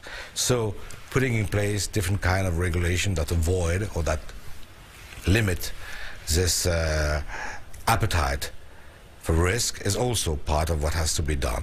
And if we don't do anything of this, then of course it means that we didn't learn anything from the crisis, and I can't imagine it will be the right attitude. The failure to agree on new international financial rules will allow big banks to play one country off another to see where they can find the most lax regulation. Many believe the competition between New York and London to be the financial capital of the world was a major contributing factor to the 2008 meltdown. Now, the real problem that we face going ahead is that this same kind of pressure, where is going to be the financial capital of the world, is going to come back once the crisis, memories of the crisis have faded. Certainly Frankfurt and Paris are going to be back into the race, but so are Tokyo, so is Singapore, and so is Shanghai, and so is Hong Kong. And what I think may well happen at some point is if Shanghai and Hong Kong combine, then you are really going to see a race to where's going to be the financial capital. And unless we have some kind of global oversight, it is going to be regulatory arbitrage. It is going to be a race to the bottom. Most of the G20 countries. Dominique Strauss-Kahn believes that a repeat of the 2008 global financial collapse is inevitable. I won't say it can happen again. It will happen again. When? I don't know, 2 years, 5 years, 10 years, 20 years. But there's no reason to believe that we have the silver bullet that make it possible to avoid any kind of crisis in the global economy. The question is to try to, first, prevent, avoid as much as possible, and when we are unable to avoid the crisis, to have tools to mitigate the effect of the crisis. While politicians argued over regulations which might prevent the next global crisis, along came an explosion which made everyone think it was already here.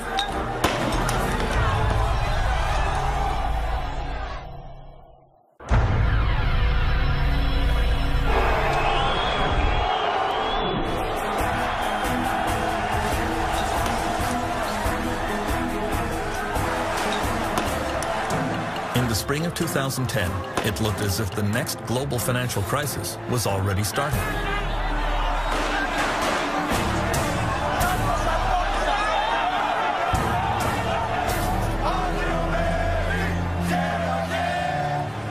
government of Greece had sunk dangerously into debt and would no longer be able to pay its creditors. Demonstrations filled the streets of Athens as millions lost pay and benefits. Είναι δυσίωνο. Παιδιά, δεν τα βλέπω καλά τα πράγματα και μάλλον είμαστε έτοιμοι για άλλη γη και άλλα μέρη. Αυτό. Είναι πολύ δύσκολο, πάρα πολύ δύσκολο. Φοβάμαι ότι θα έρθουν πολύ χειρότερες μέρες, πολύ πιο δύσκολες μέρες. Τίποτα, την πτώχευση. Νομίζω ότι είναι αναπόφευκτο. Επειδή έχω μια επαφή με οικονομικά θέματα, θεωρώ ότι δεν υπάρχει τίποτα άλλο πέρα από αυτό, δυστυχώς. Many international investors believed that if Greece fell, other countries such as Portugal, Spain, Italy, and Ireland would not be far behind. All those countries found it very hard to borrow money. Why should I lend any money to you unless I trust that you're going to pay me back? And if you show that you are not reliable, I'm not going to trust you, or I'm going to demand huge interest rates in terms of making my next loan to you.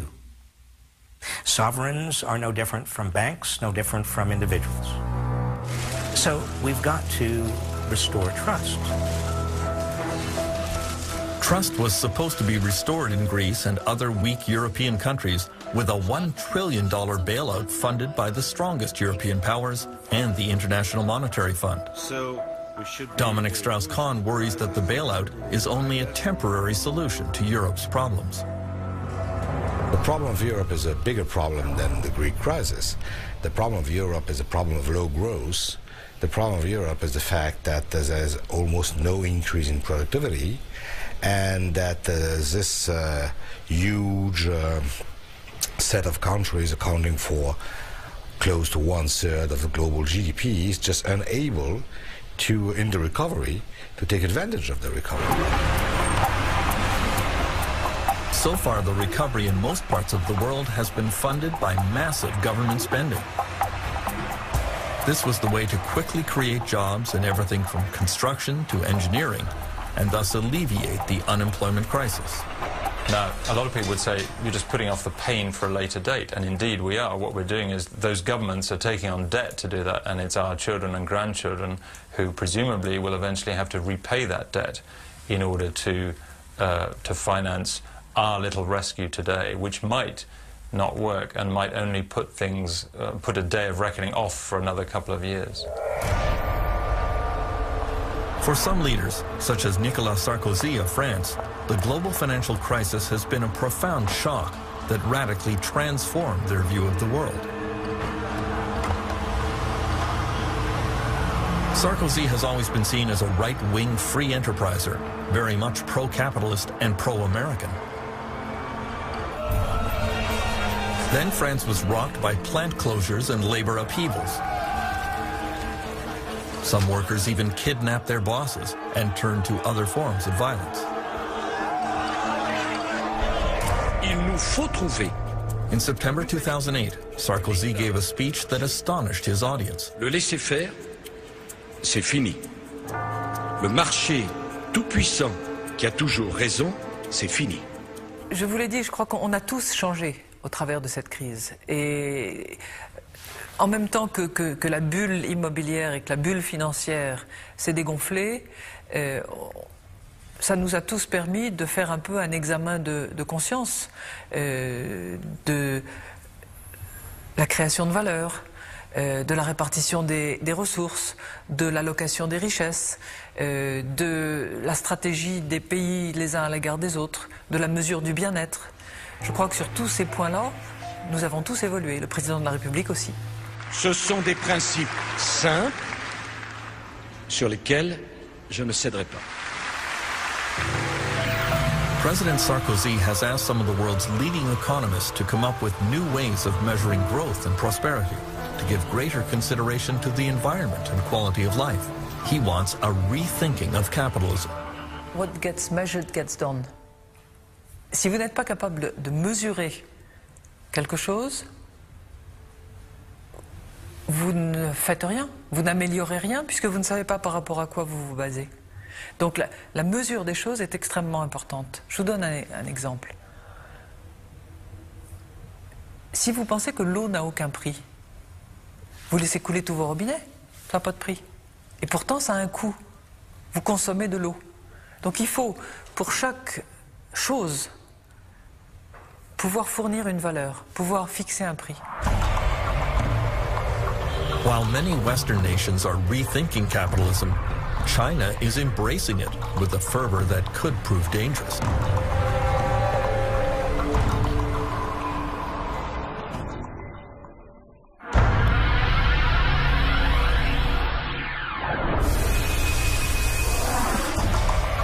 The Chinese economy has been surging ahead in the last few years, and many economists seem to believe that China can become a kind of engine that pulls the world out of recession. Chinese consumers are becoming richer, and there is hope that their increased spending will kickstart the global economy.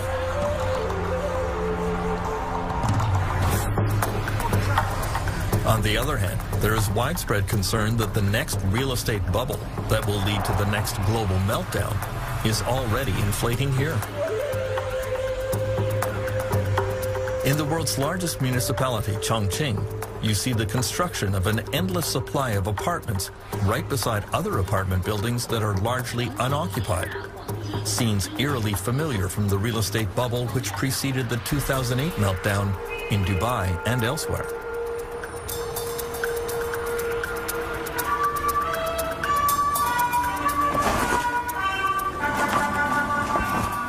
The Chinese Communist Party, however, tends to conceal any unpleasant facts about the economy here. Professor Michael Pettis teaches in the business school at Beijing University. He says China watchers have to resort to odd measures to try to get at the truth about the real estate bubble. A friend of mine in Shanghai came up with a very interesting indirect way of measuring inventory in Shanghai. You know, a couple months ago we had an eclipse of the sun at 10 o'clock in the morning in China time, and it was a total eclipse in Shanghai. So his reasoning was at 10 o'clock in the morning you're supposed to be at work, so all the office lights should be on. And he just rode around the city checking out the office lights. And he said that it's not a very scientific measure, but it led him to feel that there was an awful lot of empty office space. Now there has been a more scientific study in which electricity consumption was closely measured in new office buildings and condominiums. The study confirms an enormous glut of unused office space and estimates that there are 65 million empty apartments in China, all evidence of a very dangerous real estate bubble. In the next few years, China and India are expected to take over some of the top spots among the world's leading economies, which only increases the worry about financial meltdowns starting there. If we're affected by a slowdown in the United States, if we're affected by a slowdown in Europe, what's going to happen when the two economies, 2.5 billion people, China and India, when there's a slowdown there? What's going to happen when a hedge fund fails in India? What's going to happen when there's a mortgage meltdown in China? The effect on the rest of us is going to be enormous. And the time to deal with those kinds of issues is now, before, in fact, it happens. Because if we don't ensure that Chinese banks are transparent, if we don't ensure that the Indian financial industry has a set of regulations that at least live to a minimal world standard, then we're going to be in a mess that's going to make today look like a picnic.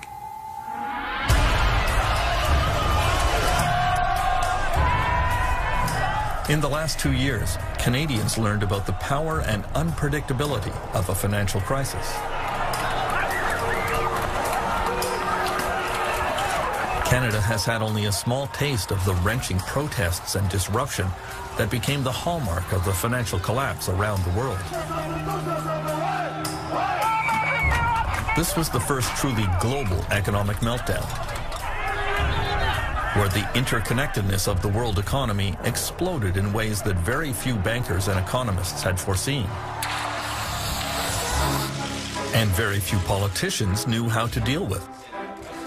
History has taught world leaders that major economic crises like the Great Depression go on for years. Just when you think it's over, along comes another relapse.